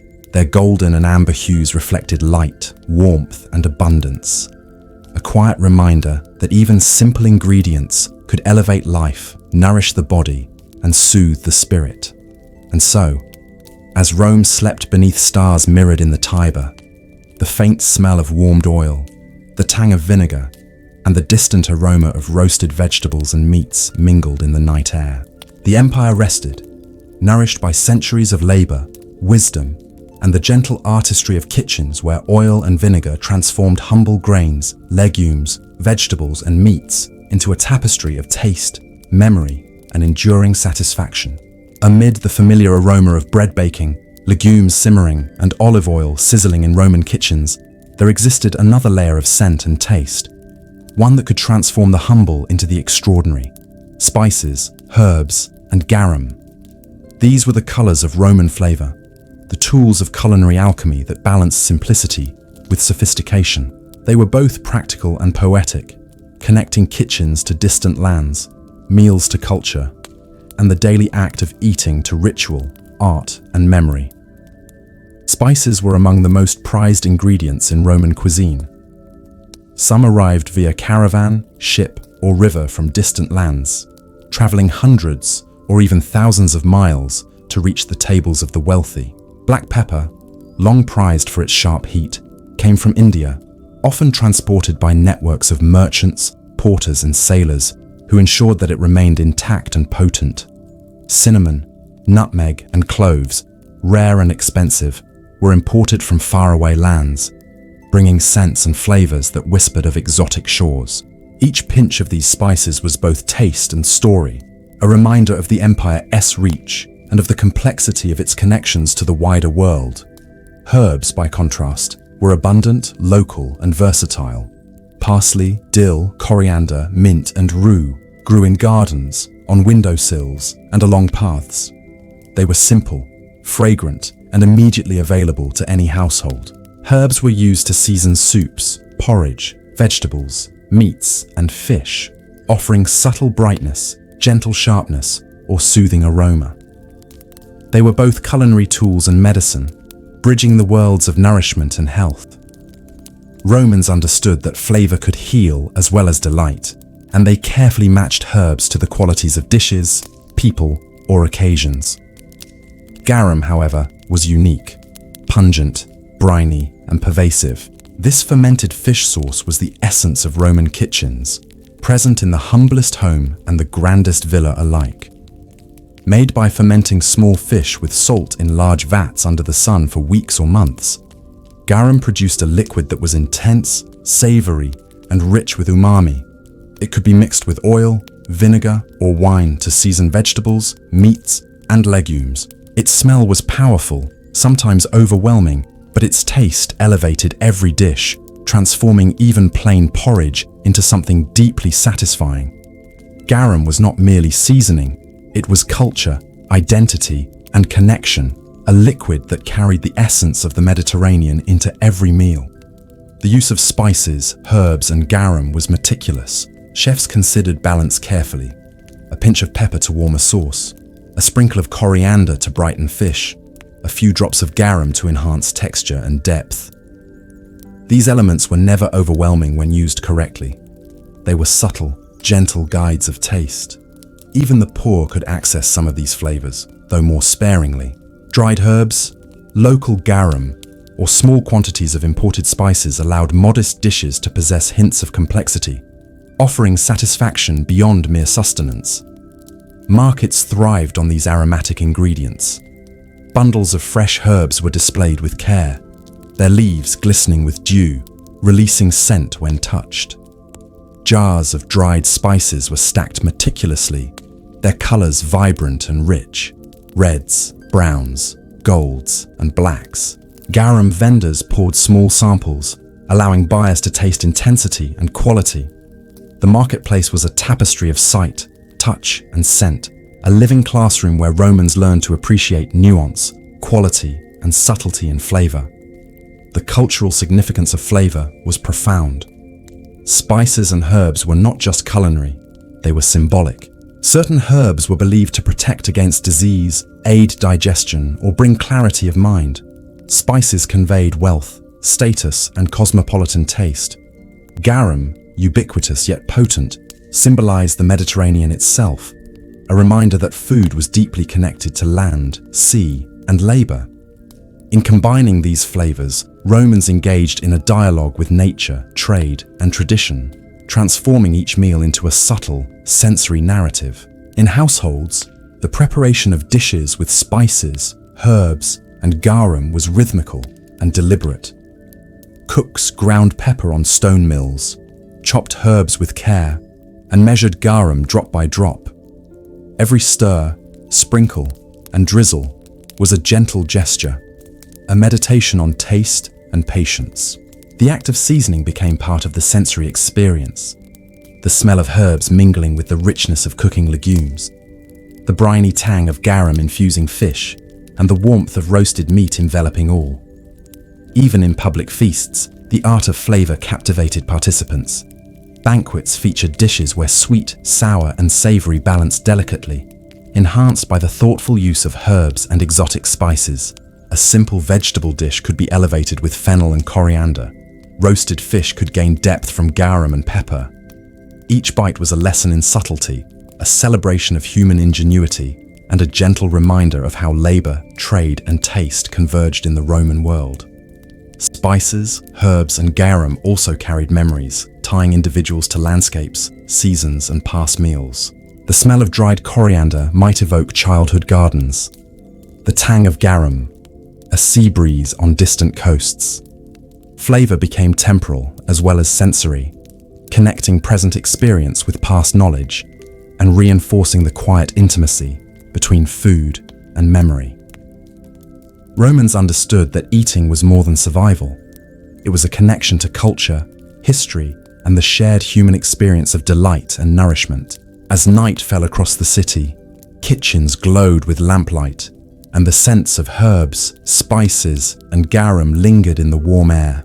Families gathered around simple or elaborate meals, tasting the delicate balance of flavor, savoring nourishment and comfort alike. Even in silence, the presence of these ingredients spoke volumes of distant lands, of laborious harvests, of skillful hands, and of centuries of culinary wisdom. In the gentle layering of taste, the Romans found both sustenance and serenity, a calm, rhythmic pleasure that connected people across generations and social classes. And so, as the lamps dimmed and the city rested, the quiet aroma of herbs, the exotic hint of imported spices, and the briny richness of garum lingered in homes, kitchens, and hearts. They were the invisible threads of Roman flavor, weaving together land and sea, labor and artistry, nourishment and memory. In each bite, a story unfolded, of culture, care, and the gentle art of savoring life. In the quiet rhythm of Roman life, amidst the aroma of simmering legumes, roasting meats, and fragrant herbs, there existed a sweetness both natural and delicate. Fruits. Whether plucked from orchards, gathered from wild trees, or imported from distant lands, fruits offered nourishment, pleasure, and a gentle celebration of nature's abundance. Paired with honey, nuts, or simple syrups, they became sweets that transcended their humble origins, carrying both taste and memory to those who ate them. To understand the quieter joys of Roman dining, one must wander through orchards, gardens, and markets, where the colors, scents, and textures of fruits brought warmth and delight to daily life. Orchards were sanctuaries of calm, sunlight, and patience. Olive groves, though prized for oil, often shared space with fig trees, pomegranate trees, apple trees, and pear trees. Their branches, heavy with fruit, swayed gently in the breeze, releasing sweet fragrances that mingled with the earthy scent of soil and the distant tang of the sea. Harvesting required care, lest bruises spoil the delicate flesh. Workers moved slowly, selecting ripe fruit with practiced hands, stacking baskets to avoid damage.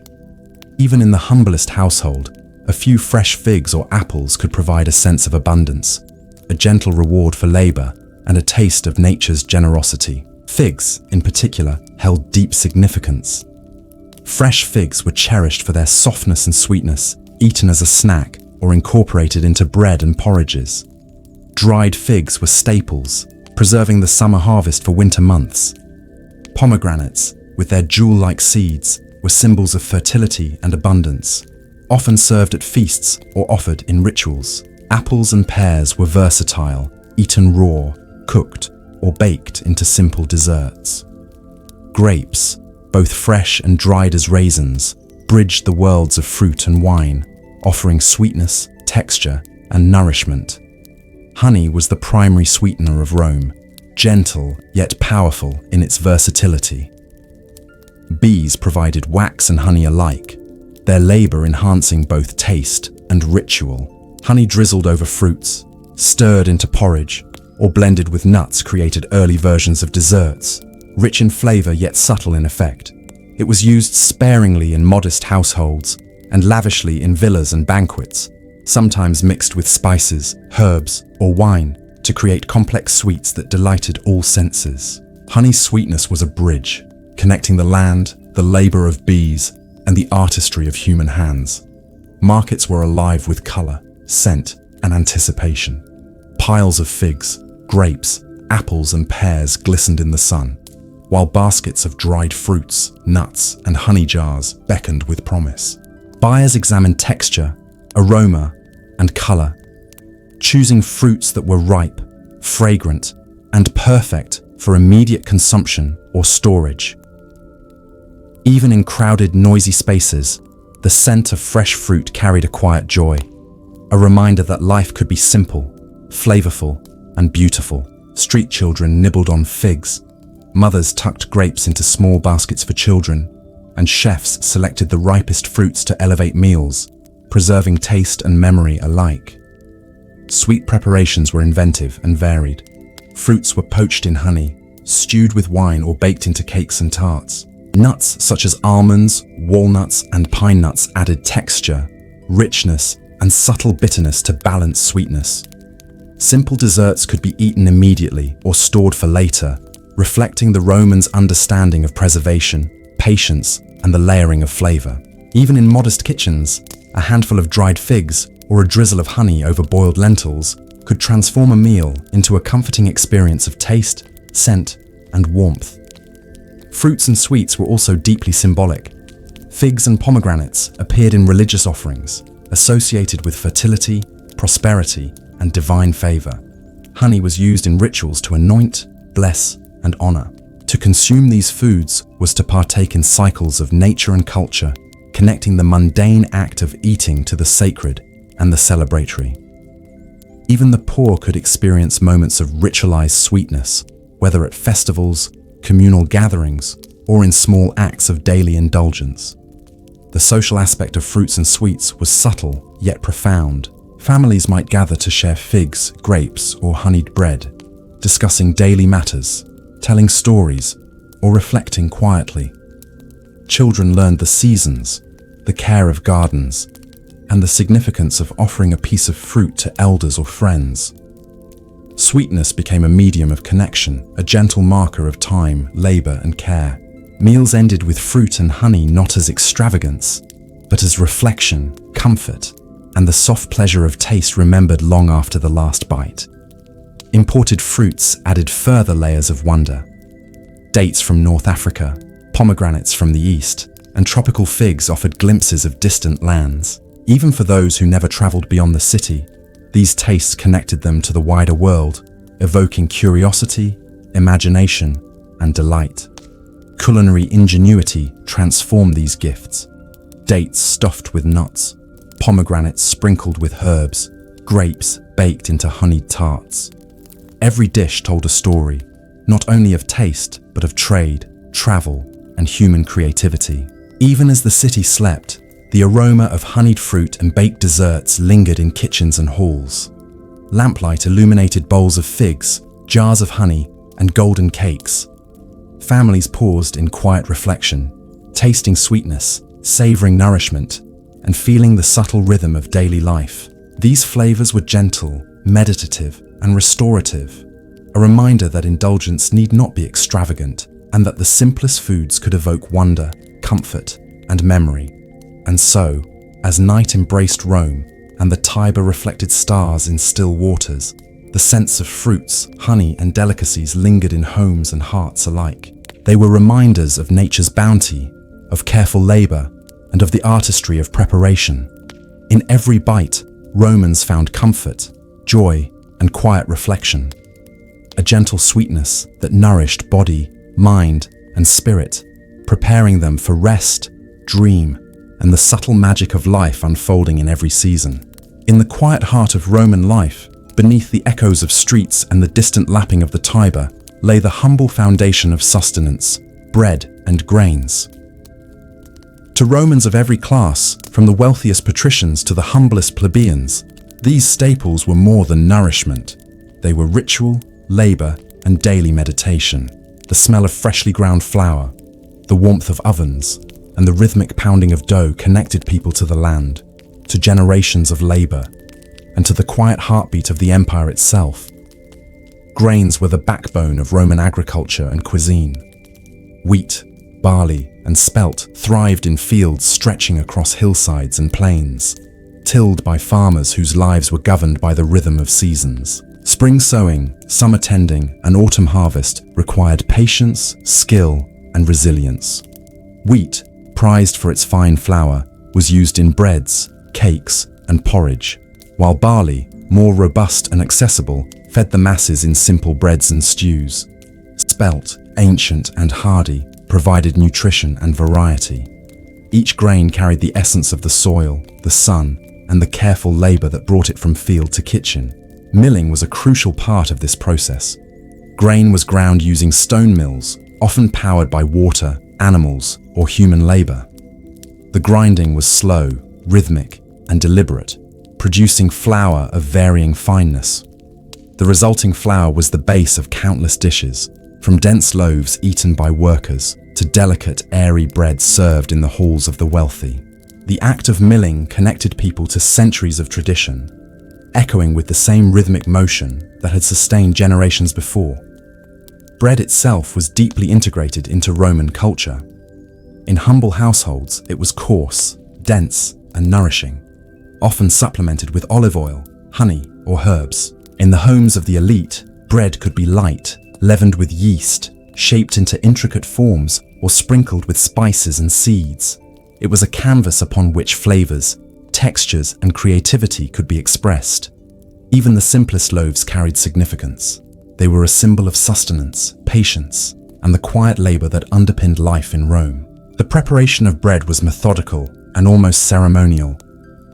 dough was kneaded slowly, stretched, folded, and left to rise, sometimes overnight. Ovens were carefully tended. Their fires managed to ensure even heat. The smell of baking bread filled kitchens, streets, and markets, a comforting, grounding presence that connected the body and mind to the tangible rhythms of life. In the early morning, workers and citizens alike would gather at bakeries or communal ovens, exchanging greetings while selecting loaves for their families, establishing a ritual of sustenance and social connection.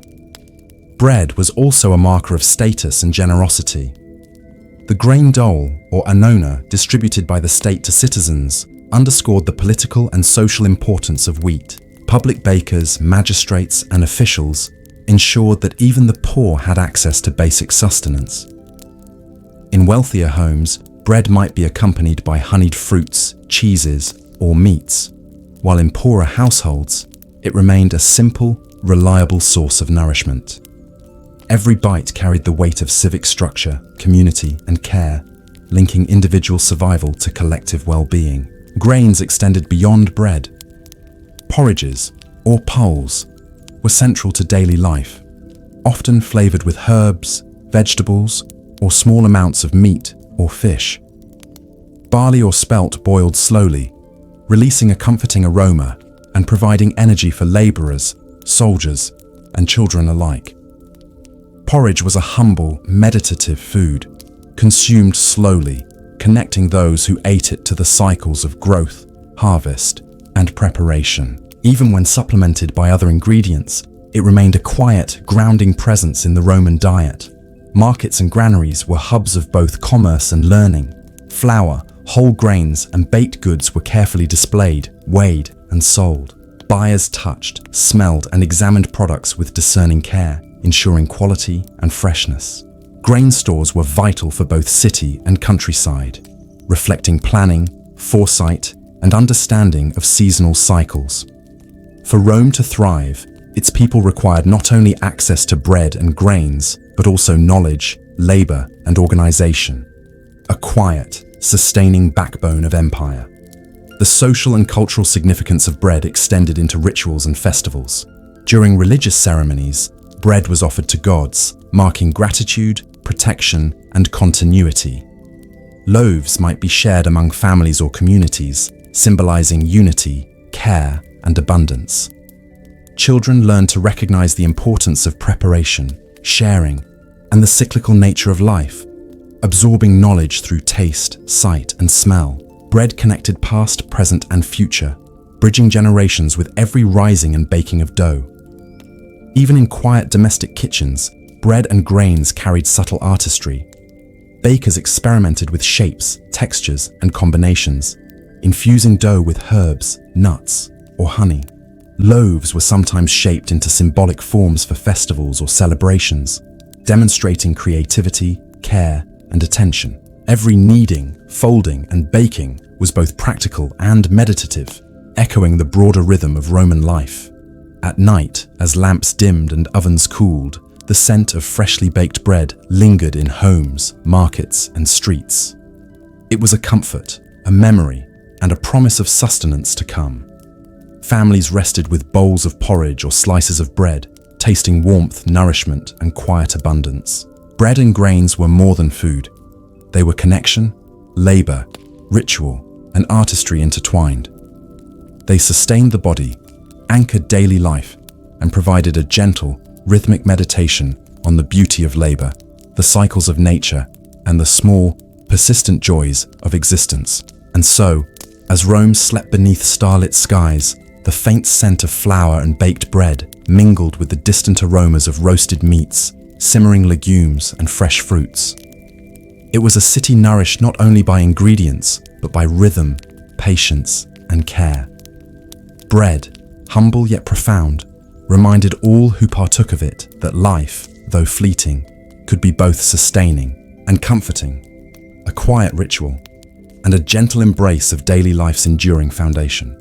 In the quiet cadence of Roman life, while kitchens hummed with preparation and markets bristled with gentle activity, beverages occupied a central, yet often understated role. Wine, water, and occasionally herbal infusions were not merely drinks. They were companions to daily life, extensions of culture, and instruments of both relaxation and ritual. To understand the subtle art of drinking in ancient Rome, one must appreciate the rhythms of consumption, the care in preparation, and the delicate balance between practicality, pleasure, and social custom that guided every sip.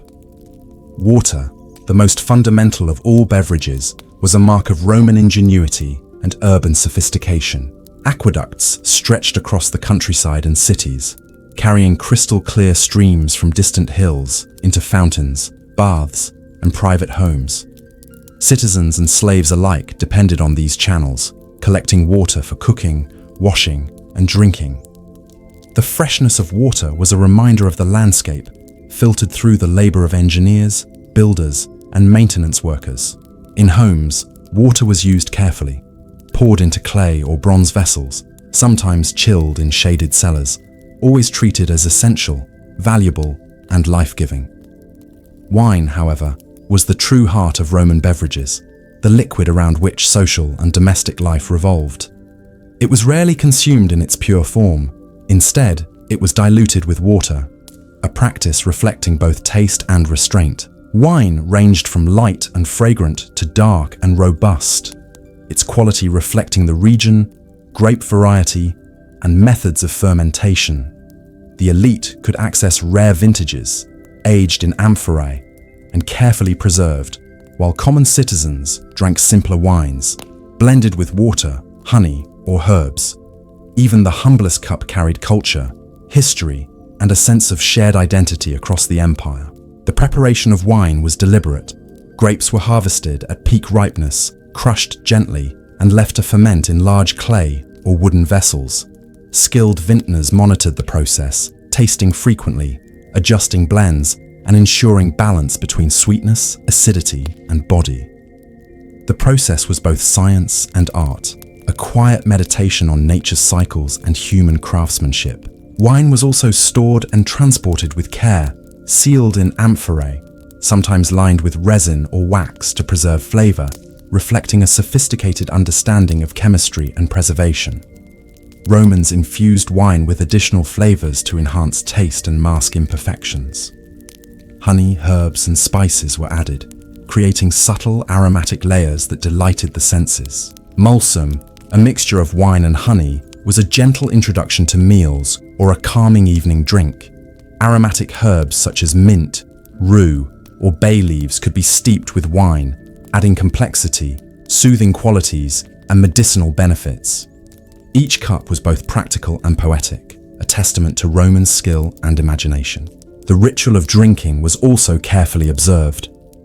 Meals often began with wine diluted in water, shared among family or guests, accompanied by quiet conversation or reflective thought. Cups were lifted with awareness, gestures measured and deliberate. In public spaces, taverns and thermopolia served wine alongside modest foods, reinforcing social bonds and creating a shared sensory experience. Drinking was never merely functional. It was a rhythm, a pause, and a form of connection to both self and community. Herbal infusions and teas, though less common, were valued for medicinal and calming properties. Chamomile, fennel, and other local plants were steeped in water to soothe digestion, relieve tension, or induce restfulness. These beverages were gentle companions to sleep, study, and reflection, offering quiet comfort and subtle flavors that contrasted the richness of wine or the simplicity of water. In both domestic and therapeutic contexts, herbs emphasized the Romans' awareness of balance between taste, health, and relaxation. The social and cultural significance of beverages extended into ritual and celebration. Wine was central to religious ceremonies, offered to gods in libations, or consumed during feasts marking birthdays, victories, or festivals. Sharing wine, whether diluted, spiced, or sweetened, signified hospitality, friendship, and respect.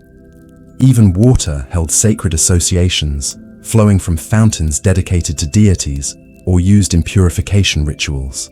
Each sip, each vessel, carried symbolism, reflecting centuries of belief, practice, and cultural continuity. In homes, The preparation and consumption of beverages was gentle, deliberate, and rhythmic. Water was drawn from jars or fountains, wine mixed with care, herbs steeped with patience. The scents of fermenting grapes, fresh herbs, and chilled water mingled in kitchens and dining rooms, creating a layered sensory environment. Each drink was not only refreshment, but an opportunity for mindfulness, a pause in the day, and a moment of quiet reflection. Even in modest households, care and creativity were evident. Wine might be diluted and flavored to stretch supply while preserving taste. Water could be cooled or infused with aromatic herbs. Honey or dried fruits could be added to enhance flavor. These practices demonstrated both resourcefulness and a sensitivity to sensory pleasure, a balance between necessity and enjoyment. The act of drinking became ritualized, a way to honor daily life, labor, and the cyclical rhythms of nature. As night settled over Rome, fountains flowed softly, kitchens glowed with lamplight, and the gentle aroma of spiced wine, herbal infusions, and fresh water mingled with the lingering scents of bread, fruits, and cooking oils. Families gathered, sipping and savoring, reflecting on the day's labor, conversation, and quiet joys. Each cup, whether humble or elaborate, was a meditation on taste, culture, and continuity, a liquid bridge between body, mind, and the enduring rhythms of Roman life. And so, beneath the starlit sky and the calm hum of sleeping streets, the city rested. Water whispered through aqueducts, wine mellowed in amphorae, and herbs released gentle fragrance in quiet kitchens. Beverages, simple yet profound, nourished not only the body, but the spirit, providing solace, ritual, and the subtle pleasure of mindful consumption. In every sip, Romans found comfort, reflection, and the gentle artistry of living, a quiet, sustaining companion through day and night alike. In the gentle ebb and flow of Roman life, amid the quiet rhythm of daily meals and the soft murmur of streets, there existed moments when the ordinary became extraordinary, feasts and festivals. These were not solely occasions of extravagance, but carefully woven experiences of community, ritual, and reflection. They celebrated the seasons, honored the gods, marked personal milestones, and allowed both rich and poor to participate in the subtle joys of shared taste, scent, and movement. To understand Roman feasting is to step into a world where flavor, artistry, and culture entwined in slow, meditative harmony. Feasts were both intimate and public. In wealthy homes, banquets could span hours, with courses arranged deliberately, each bringing new flavors, textures, and aromas.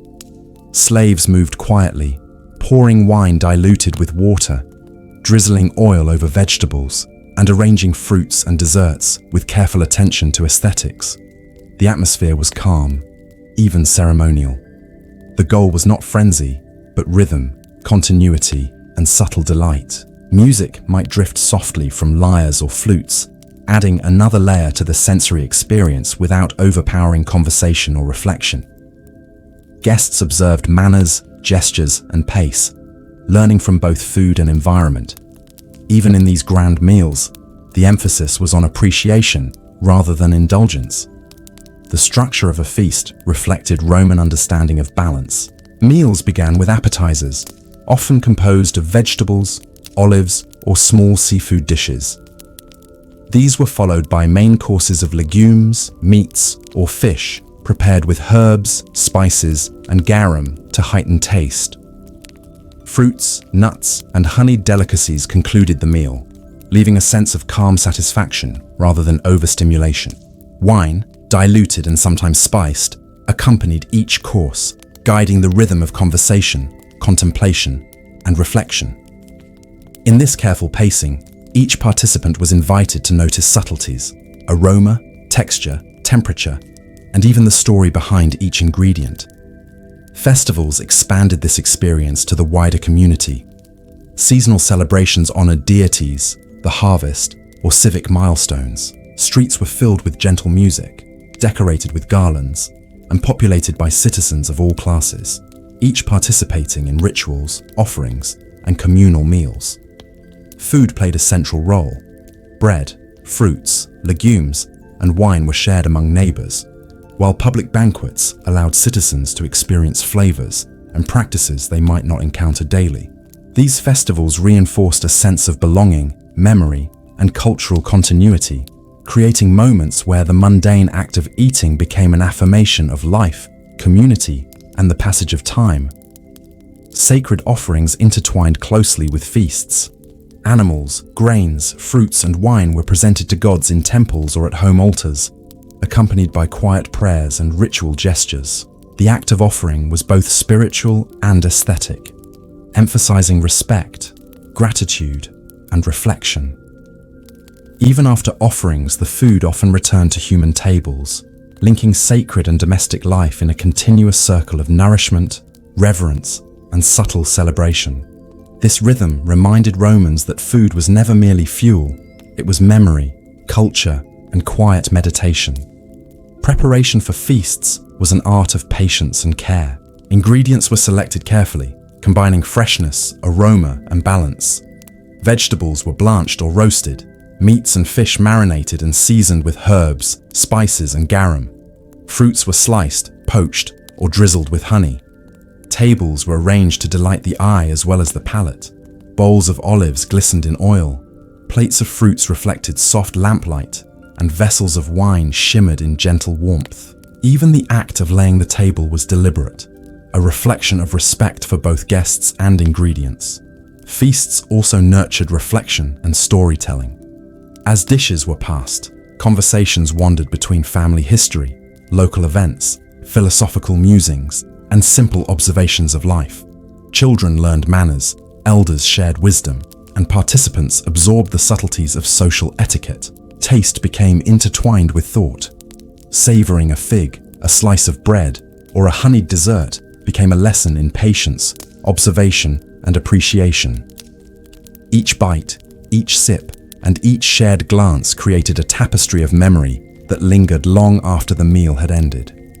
Even modest households observed simplified versions of feasts. On market days, families might gather to prepare a slightly larger meal than usual, incorporating fresh fruits, legumes, or a small portion of fish or meat. A jar of honey or a drizzle of olive oil elevated simple dishes into moments of enjoyment and reflection. Children learned that celebration was not about excess, but attention to flavor, texture, aroma, and the rhythms of togetherness. These quiet joys, though less grand than public banquets, were no less profound, reinforcing cultural understanding and emotional connection. Feasts and festivals also reinforced the subtle connection between food and the natural world. Seasonal ingredients dictated menus. Early summer brought fresh greens and berries. Autumn harvests offered grains, olives, and figs, and winter relied on stored provisions such as dried fruits and preserved meats. The timing of each celebration emphasized awareness of cycles, patience, and the delicate balance between labor, preparation, and reward. Romans understood that celebration was inseparable from the rhythms of life, and their feasts reflected this awareness in both choice of ingredients and the gentle pacing of meals. At night, after lamps flickered low and streets emptied, the echoes of feasts lingered in homes and public spaces. The faint scent of roasted meats, olive oil, honey, and fresh bread hung in the air, mingling with the distant murmur of water from fountains and the gentle sounds of the city at rest. These flavors and aromas became memory, creating a sense of comfort, reflection, and quiet joy. The art of celebration, from intimate meals to grand festivals, was never just about consumption. It was about awareness, rhythm, and the subtle pleasure of savoring life in all its simplicity and abundance. And so, as Rome slumbered beneath starlit skies, the warmth of kitchens, the careful arrangement of tables, and the gentle joy of shared food lingered quietly. Feasts and festivals were more than social events. They were meditations in taste, patience, and gratitude. They reminded all who partook that life, though fleeting, could be savored, reflected upon, and celebrated quietly, rhythmically, and with mindful appreciation, leaving hearts and bodies prepared for rest, reflection, and gentle dreams. Amid the grandeur of temples, the bustle of markets, and the delicate artistry of feasts, the quiet rhythms of daily life define the true experience of Rome. Beyond the aromas of bread, wine, and simmering legumes, and beyond the excitement of festivals and banquets, Romans found comfort in rituals that were subtle, meditative, and profoundly human. These daily practices, whether in modest homes or elegant villas, created structure, offered reassurance, and allowed the inhabitants of the city to navigate life's complexities with calm and quiet purpose. The day often began at dawn, when the first light filtered across rooftops and through shutters, casting long, soft shadows over courtyards and streets. Early risers moved with deliberate care, preparing for a day that balanced labor, leisure, and reflection. Water from fountains or household cisterns was drawn to wash hands and face, offering a refreshing start.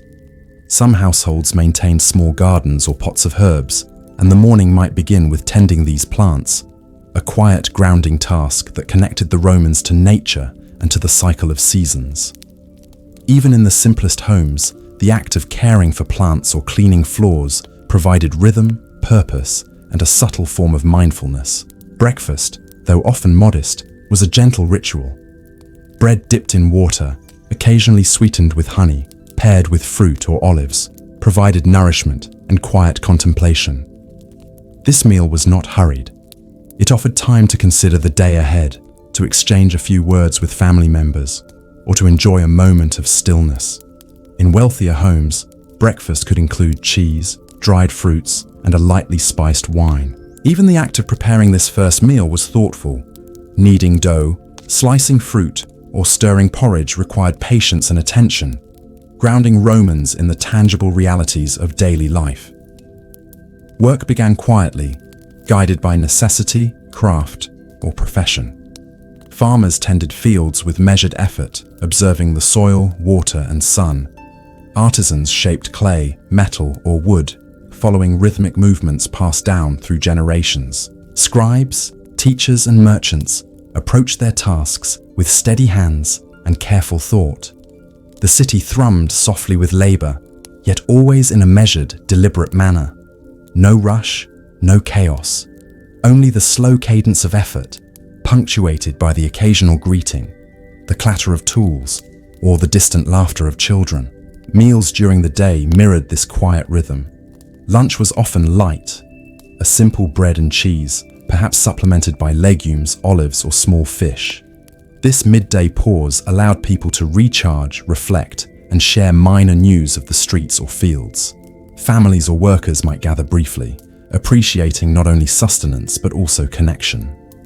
Herbs and garum enhanced flavors, while honey or dried fruit offered a subtle sweetness. Even the humblest meal carried layers of sensory engagement, taste, smell, texture, and warmth, reinforcing the intimate connection between nourishment and daily life.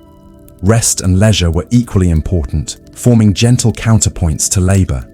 In the shade of courtyards, citizens might sit quietly, observing the movement of the sun, listening to the distant murmur of fountains, or reading from scrolls. Children played in streets or gardens, their laughter soft and fleeting, while elders watched with measured contentment.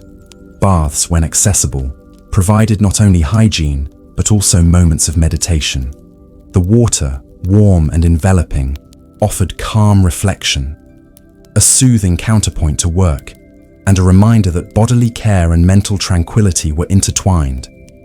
The domestic rituals of evening were slow and deliberate. Kitchens were prepared for the final meal of the day. Fires were managed carefully to maintain gentle heat. Bread, fruits, and vegetables were readied. Families gathered around tables or mats, exchanging the day's experiences, tasting subtle flavors, and savoring the gentle rhythm of shared life. Wine, often diluted, accompanied conversation and reflection. The act of eating slowly, chewing with attention, and appreciating flavors was itself a quiet meditation, connecting Romans to the tangible, sensory world and to one another. Evenings were also punctuated by small comforts: reading, writing letters, or engaging in philosophical discussion. Music might drift softly, whether from a lyre, flute, or singing voice, enhancing relaxation without disrupting tranquility. Lamps were trimmed and lit with care, casting warm, flickering light across walls, floors, and objects. The gentle interplay of shadow and glow created calm atmospheres, allowing residents to transition seamlessly from activity to rest and to appreciate the subtle aesthetics of their living spaces. Domestic tasks were themselves a source of rhythm and mindfulness. Cleaning floors, tending animals, washing utensils, and maintaining storage jars were performed deliberately, often in tandem with conversation or reflection. The repetition and quiet diligence of these acts created a sense of continuity, anchoring Romans to the passage of time and the cycles of labor and rest. Each small task reinforced a sense of purpose and mastery, blending utility with meditation and turning mundane duties into subtle, restorative rituals. Nightfall deepened these rhythms. Streets quieted, fountains whispered in the dark, and lamplight glimmered softly in windows. Families retired after meals and conversation, children tucked into beds, and adults reflected on the day's work, moments of joy and minor frustrations. The gentle practices of bathing, washing, or sipping herbal infusions prepared the body and mind for sleep. Even as the city seemed still, the rhythms of care, labor, and reflection continued softly in the hearts and routines of the inhabitants. These daily rituals, though often overlooked by historians, formed the true fabric of Roman life. They were not spectacular, nor necessarily remarkable, yet they provided structure, comfort, and quiet fulfillment. By engaging with the cycles of labor, taste, care, and reflection, Romans cultivated mindfulness, patience, and appreciation. Each action, whether kneading dough, stirring a pot, tending a garden, or sipping water, contributed to a subtle poetry of living, a meditation on time, and the quiet satisfaction of existence. And so, as lamps dimmed, water settled in jars, and the city lay under the soft cloak of night, Romans rested in homes filled with warmth, scent, and quiet accomplishment. Daily life, in all its repetition and simplicity, was a gentle meditation on survival, care, and community. In these rituals, they discovered calm, meaning, and connection, preparing mind and body to drift gently into sleep, dreaming of gardens, kitchens, fountains, and streets under starlit skies, carrying forward the subtle beauty of life in every heartbeat and breath. Amid the stone, marble, and bustling streets of Rome, there existed pockets of quiet reflection. Gardens and green spaces where the city paused, and nature's gentle rhythms could be observed. These areas, whether expansive villa gardens, small domestic courtyards, or temple groves, offered more than beauty. They were sanctuaries, laboratories of sensory engagement, and quiet spaces where Romans could connect with the cycles of life, the passage of time, and the subtle poetry of the natural world. To wander through a Roman garden was to walk in meditation, to feel the soft interplay of sunlight and shadow, and to breathe deeply of scents both familiar and exotic. Villa gardens, often enclosed by low walls or colonnades, combined practical cultivation with aesthetic design. Rows of vegetables and herbs grew alongside fragrant flowers, fruit trees, and ornamental plants. Paths of crushed stone or compacted earth guided residents through spaces carefully planned for both utility and contemplation.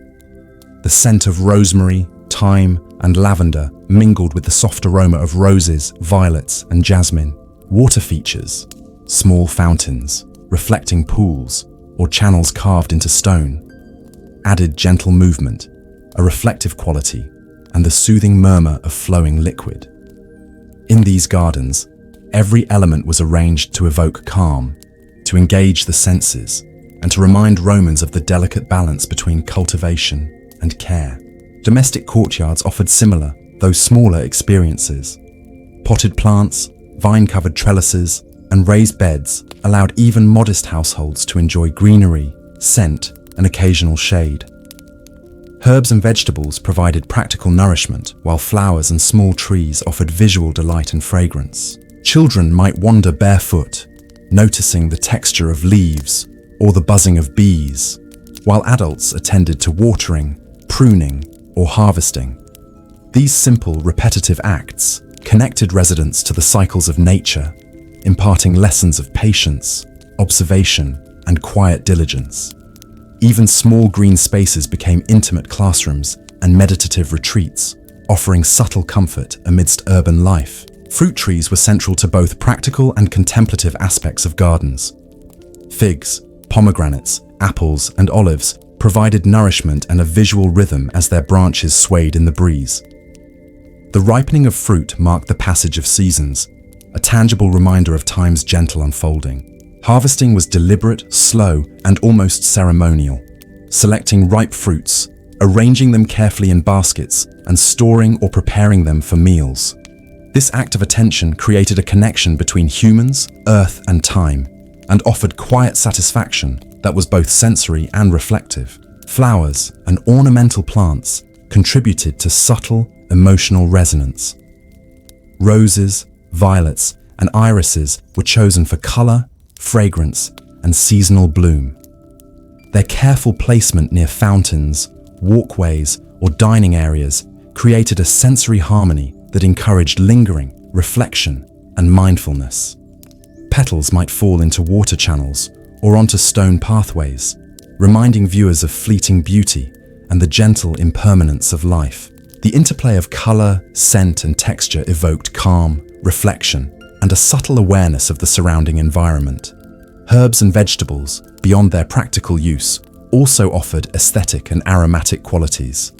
Basil, dill, fennel, and parsley not only enhanced meals, but released subtle scents that permeated the air, guiding sensory perception and evoking calm. Even in busy households or small courtyards, the combination of leaves, roots, and flowers created a living tapestry that engaged sight, smell, and touch, fostering a quiet attentiveness that bridged domestic care with sensory pleasure. Temple gardens and sacred groves added spiritual depth to these experiences. Enclosed spaces near temples or shrines often featured olive trees, cypresses, and flowering plants, chosen for symbolism and ritual utility. The murmur of water, the scent of incense or herbs, and the careful placement of stones and plants created meditative spaces where citizens could pause, reflect, and offer prayers. Festivals and rituals often included offerings of fruits, flowers, or herbs, blending spiritual practice with the aesthetic and practical benefits of gardening. In these spaces, the garden became a bridge between the mortal and the divine, a quiet sanctuary for contemplation. Romans also appreciated the interplay of light, shadow, and sound in gardens. Pergolas and trellises allowed sunlight to filter in patterns, casting gentle shadows that shifted throughout the day. Birds, bees, and small animals added life and subtle movement, enhancing observation and reflection. Walking slowly along paths, observing leaves and blossoms, listening to water and wind, residents experienced a meditative immersion, a rhythm of attention and presence that fostered calm, awareness, and quiet pleasure. Even evening brought serenity to gardens. Lamps and torches could illuminate courtyards, casting soft glows on flowers, water, and walls. The hum of insects, the whisper of leaves, and the reflection of moonlight on pools created a nocturnal landscape of gentle sound and subtle movement. Families might linger outdoors, sipping wine or water, sharing stories, or simply observing the delicate patterns of nature under starlight. Gardens offered continuity, comfort, and a connection to the cycles of life, anchoring Romans in a larger, slower rhythm that transcended daily labor and social demands. Gardens were ultimately spaces of balance.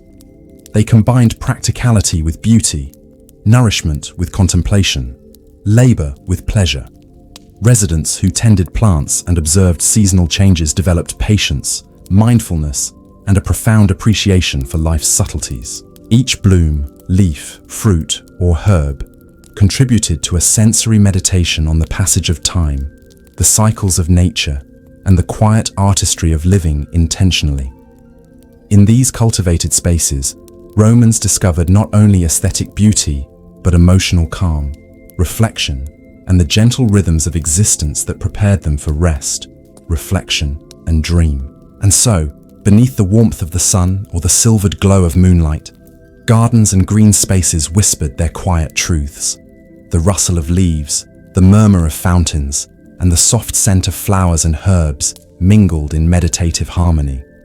In every courtyard, villa, and sacred grove, Romans experienced a subtle serenity, a connection to nature, and a gentle rhythm that nourished body, mind, and spirit alike.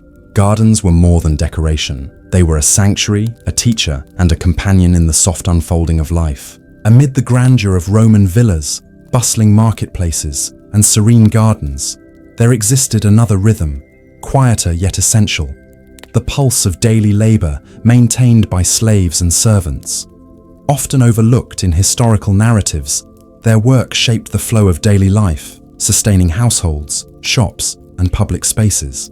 It was a rhythm of care, diligence, and quiet endurance, performed with attentiveness, precision, and subtle artistry. To understand the daily life of Rome, one must recognize the intricate choreography of service that allowed families, merchants, and elites to live comfortably, safely, and rhythmically.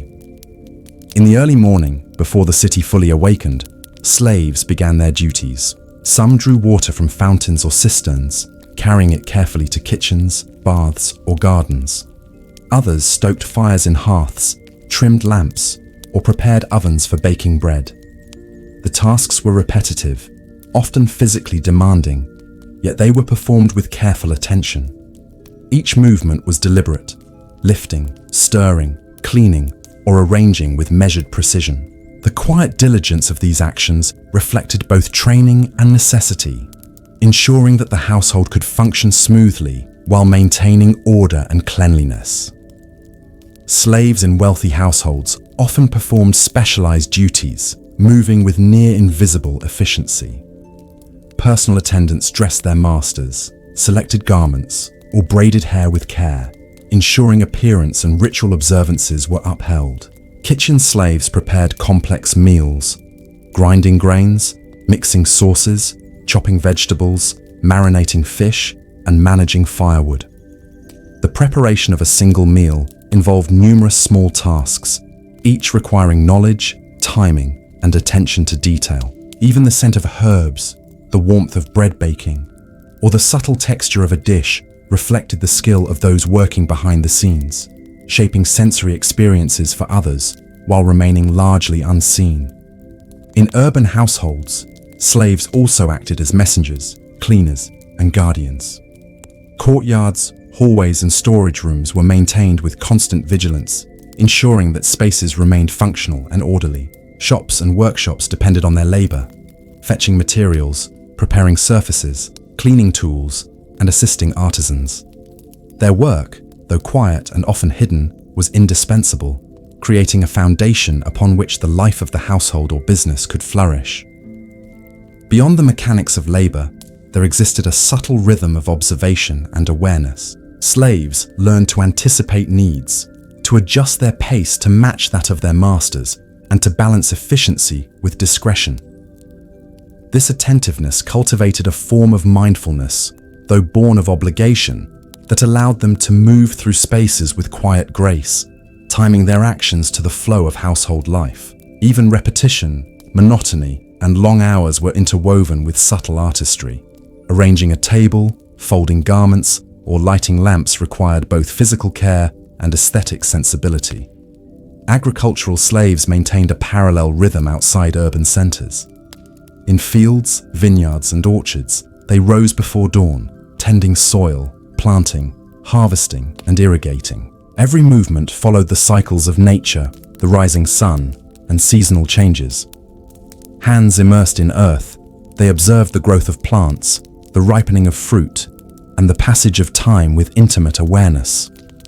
The work was unceasing, often demanding, yet it fostered a profound connection to land, labor, and life's enduring cycles. Harvesting olives, grapes, or grains was both practical and reflective, embedding the rhythms of growth and patience into daily consciousness. Domestic and urban labor, though less connected to nature, also carried rituals of attention and care.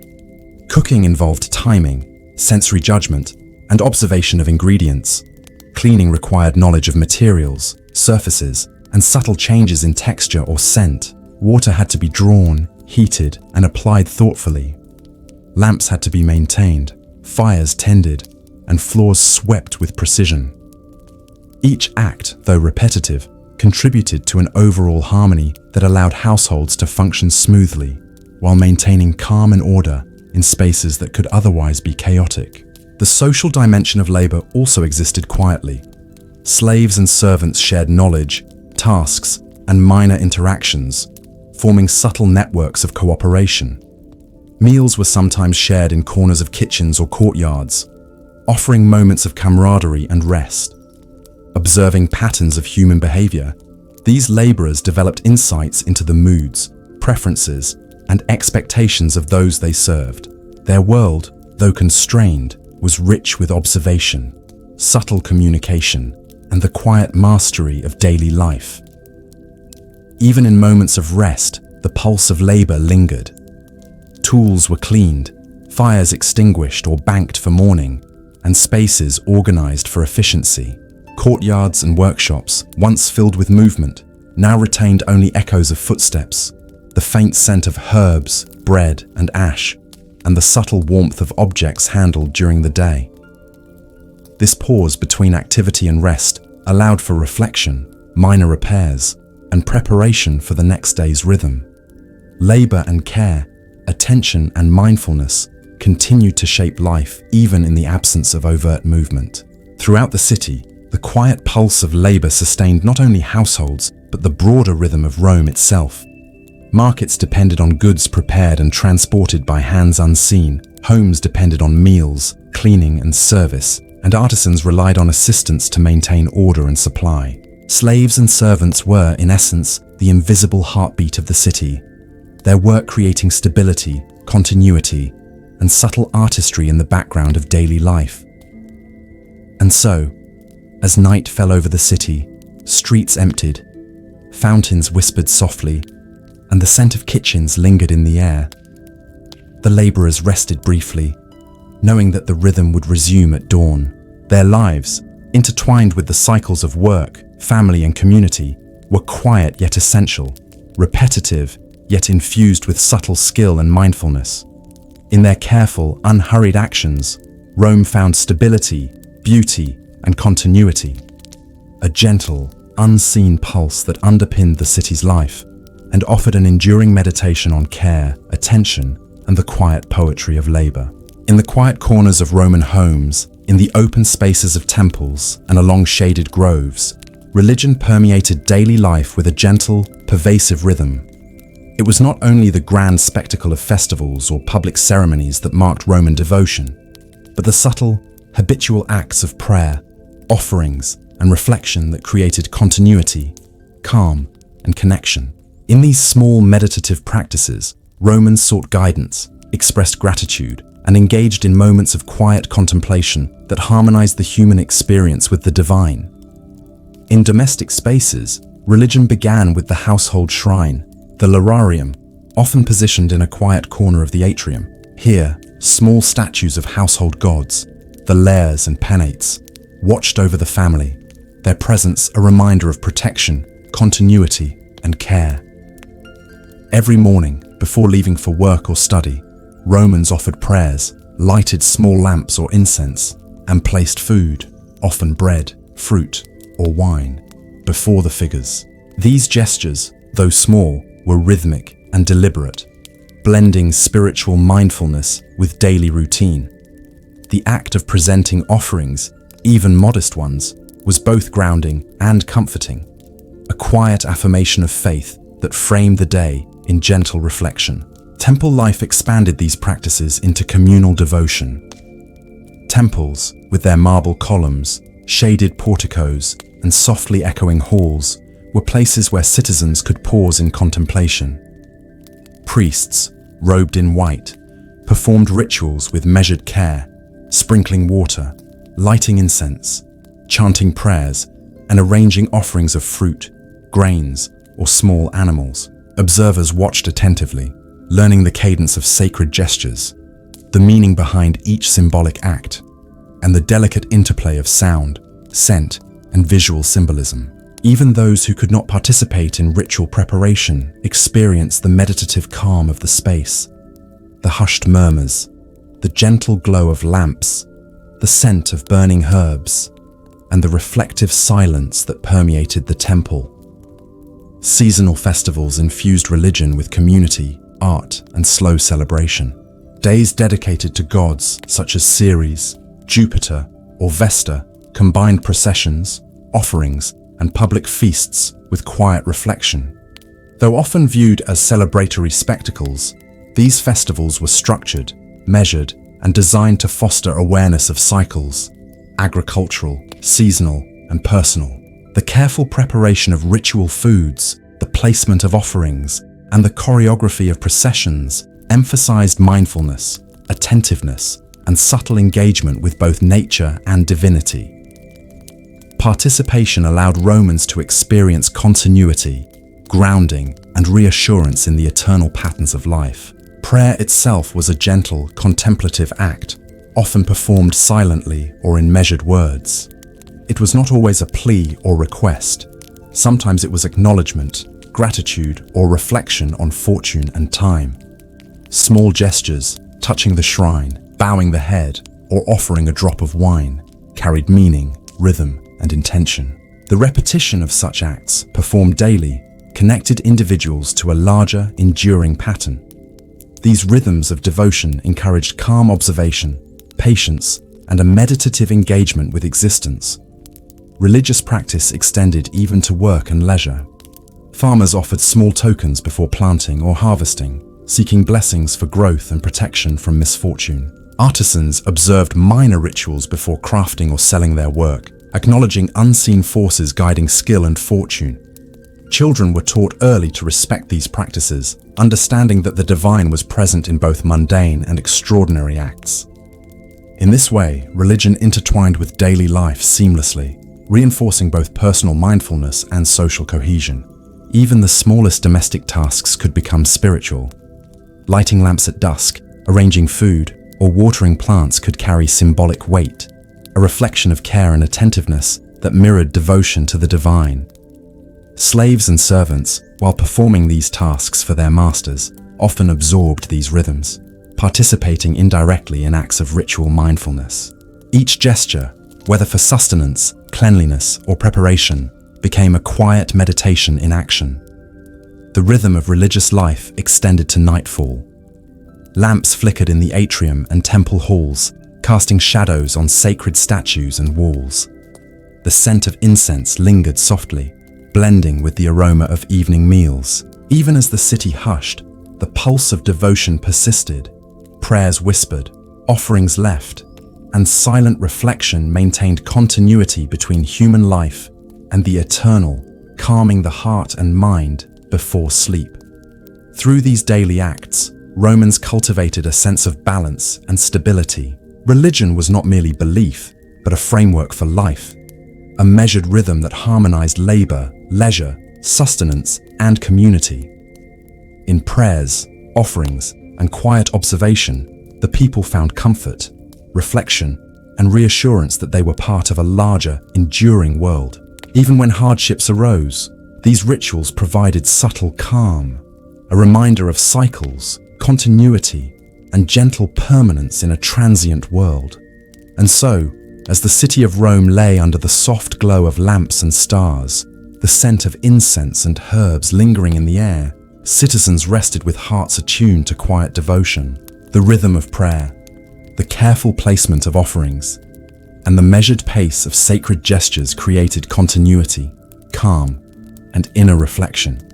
Religion, in its subtle and persistent forms, intertwined with all aspects of life, preparing mind and body for sleep and leaving a gentle awareness of connection, gratitude, and the enduring presence of unseen care. As night settled over the city of Rome, a soft hush spread through streets, courtyards, and villas alike. Lamps flickered in atriums, fountains murmured gently, and the faint aroma of herbs, bread, and simmering sauces lingered in the air. In these quiet moments, the rhythms of daily life, of labor, feasting, gardening, and devotion coalesced into something enduring, a memory of how people lived, loved, and moved through time with gentle attentiveness. The story of ancient Rome was not only one of grandeur and spectacle, but of quiet presence, small joys, and the continuity of human experience. Reflecting on the lives of those who walk these streets, one notices the careful balance between labor and leisure, work and reflection, sustenance and ceremony. Each morning brought gentle routines, drawing water, preparing food, tending gardens, and readying oneself for tasks both practical and social. Each evening carried its own rhythm: shared meals, quiet conversation, bathing, and small devotional acts. Even in hardship, in the long shadows of the city's stone walls, Romans cultivated practices that fostered calm, patience, and quiet reflection. The ordinary became extraordinary when attention, care, and ritual transformed repetitive acts into meditative engagements with life itself. Food, the central thread weaving through Roman life, reflected both necessity and subtle artistry. From simple bread and fruit to elaborate feasts prepared for household and community, meals were moments of sensory engagement and social connection. The preparation of food, kneading dough, chopping vegetables, seasoning fish, arranging fruits, carried rhythm and deliberation. Eating became a meditation, a gentle acknowledgement of taste, texture, and aroma, and a reminder that life's sustenance was both physical and emotional. Shared meals fostered connection, taught manners, and encouraged reflection, bridging the practical and aesthetic, the corporeal and spiritual. Gardens and green spaces provided sanctuaries of calm, where the cycles of nature mirrored human rhythms. Courtyards and villa gardens, with their fragrant herbs, fruit trees, and ornamental flowers, offered space for observation, care, and gentle reflection. Water features murmured softly, light filtered through leaves, and birds, bees, and small animals added subtle motion. Walking among these spaces, Romans engaged with nature's cadence, learning patience, observation, and appreciation for the delicate unfolding of life. These spaces nurtured calm and contemplation, a soft counterbalance to labor and social engagement. Slaves and servants, the invisible heartbeat of households, contributed to the city's quiet pulse. Their work, drawing water, preparing food, cleaning spaces, and tending gardens, created continuity and stability. Though often unobserved, their labor infused daily life with structure and rhythm, supporting both the practical and aesthetic dimensions of existence. Observing their diligence offers insight into the subtle artistry of human effort. Timing, attentiveness, and quiet mastery transformed repetitive labor into a meditation on skill, presence, and endurance. Religious rituals, from domestic prayers at the Lararium to public temple offerings and seasonal festivals, provided a framework for reflection and connection. Romans acknowledged unseen forces with quiet gestures, measured offerings, and attentive prayer. This rhythm of devotion shaped perception, encouraged mindfulness, and embedded continuity across generations. The repetition of these acts reinforced calm, grounded individuals in cycles of time, and fostered an awareness of one's place within a larger, enduring world. Even in fleeting or modest practices, religion intertwined seamlessly with life, offering subtle guidance, reassurance, and quiet serenity. The city itself, with its streets, fountains, baths, shops, and temples, was a living canvas of observation and reflection. The interplay of stone and water, light and shadow, movement and stillness created a sensory environment that nurtured attention, calm, and appreciation. Citizens, while moving through these spaces, experienced life as a series of meditative interactions, observing colors, textures, scents, and sounds. noting the subtle changes of seasons, appreciating human craft, labor, and care. Even the passing of time carried poetry, rhythm, and gentle awareness. As centuries passed, much of this life became memory, preserved in texts, ruins, and archaeological traces. Yet the essence of Roman daily life, attention to detail, balance, ritual, and quiet appreciation, continues to resonate. Observing the remains of gardens, kitchens, streets, and temples, one can almost hear the soft steps of slaves, the laughter of children, the clatter of pots, and the murmurs of prayer. One can almost taste the bread, olives, and honeyed fruits, smell the herbs and incense, and feel the warmth of fires and lamps. These fragments invite reflection on the universality of human experience, the pursuit of sustenance, beauty, comfort, community, and calm across time. In contemplating these lives, a gentle lesson emerges. History is not only monumental events or powerful rulers, but also the quiet, deliberate rhythms that sustain existence. The everyday practices of Romans, work, meals, gardens, devotion, and social interaction reveal the subtle artistry of living, the interplay of attention, care, and ritual. Even in the ordinary, there is poetry, serenity, and continuity. The legacy of ancient Rome lives not only in ruins or texts, but in the enduring lessons of patience, mindfulness, and quiet engagement with life. As the night deepened, lamps dimmed, and the city slept beneath a canopy of stars, the echoes of these rhythms lingered, footsteps faded, fountains whispered softly, and the aroma of lingering meals and herbs perfumed the air. The city's heartbeat slowed to a gentle pulse, reminding all who lingered in thought that life, in all its intricacies, is sustained by care, observation, and rhythm. The past and present intertwined, leaving a sense of calm continuity, reflection, and gratitude. And so, dear listener, as you drift into rest tonight, imagine the gentle streets, gardens, and homes of Rome, the careful hands preparing meals, tending plants, and offering prayers, the quiet joy of daily rituals, and the soft murmur of lamps and fountains under starlit skies. Let the echoes of these lives guide your mind into serenity, allowing sleep to descend as naturally and calmly as a soft breeze over ancient stone. Rome's legacy is not only in its monuments or history books, but in the quiet poetry of everyday life, a meditation on existence, patience, and the enduring beauty of ordinary moments, ready to accompany you into gentle dreams.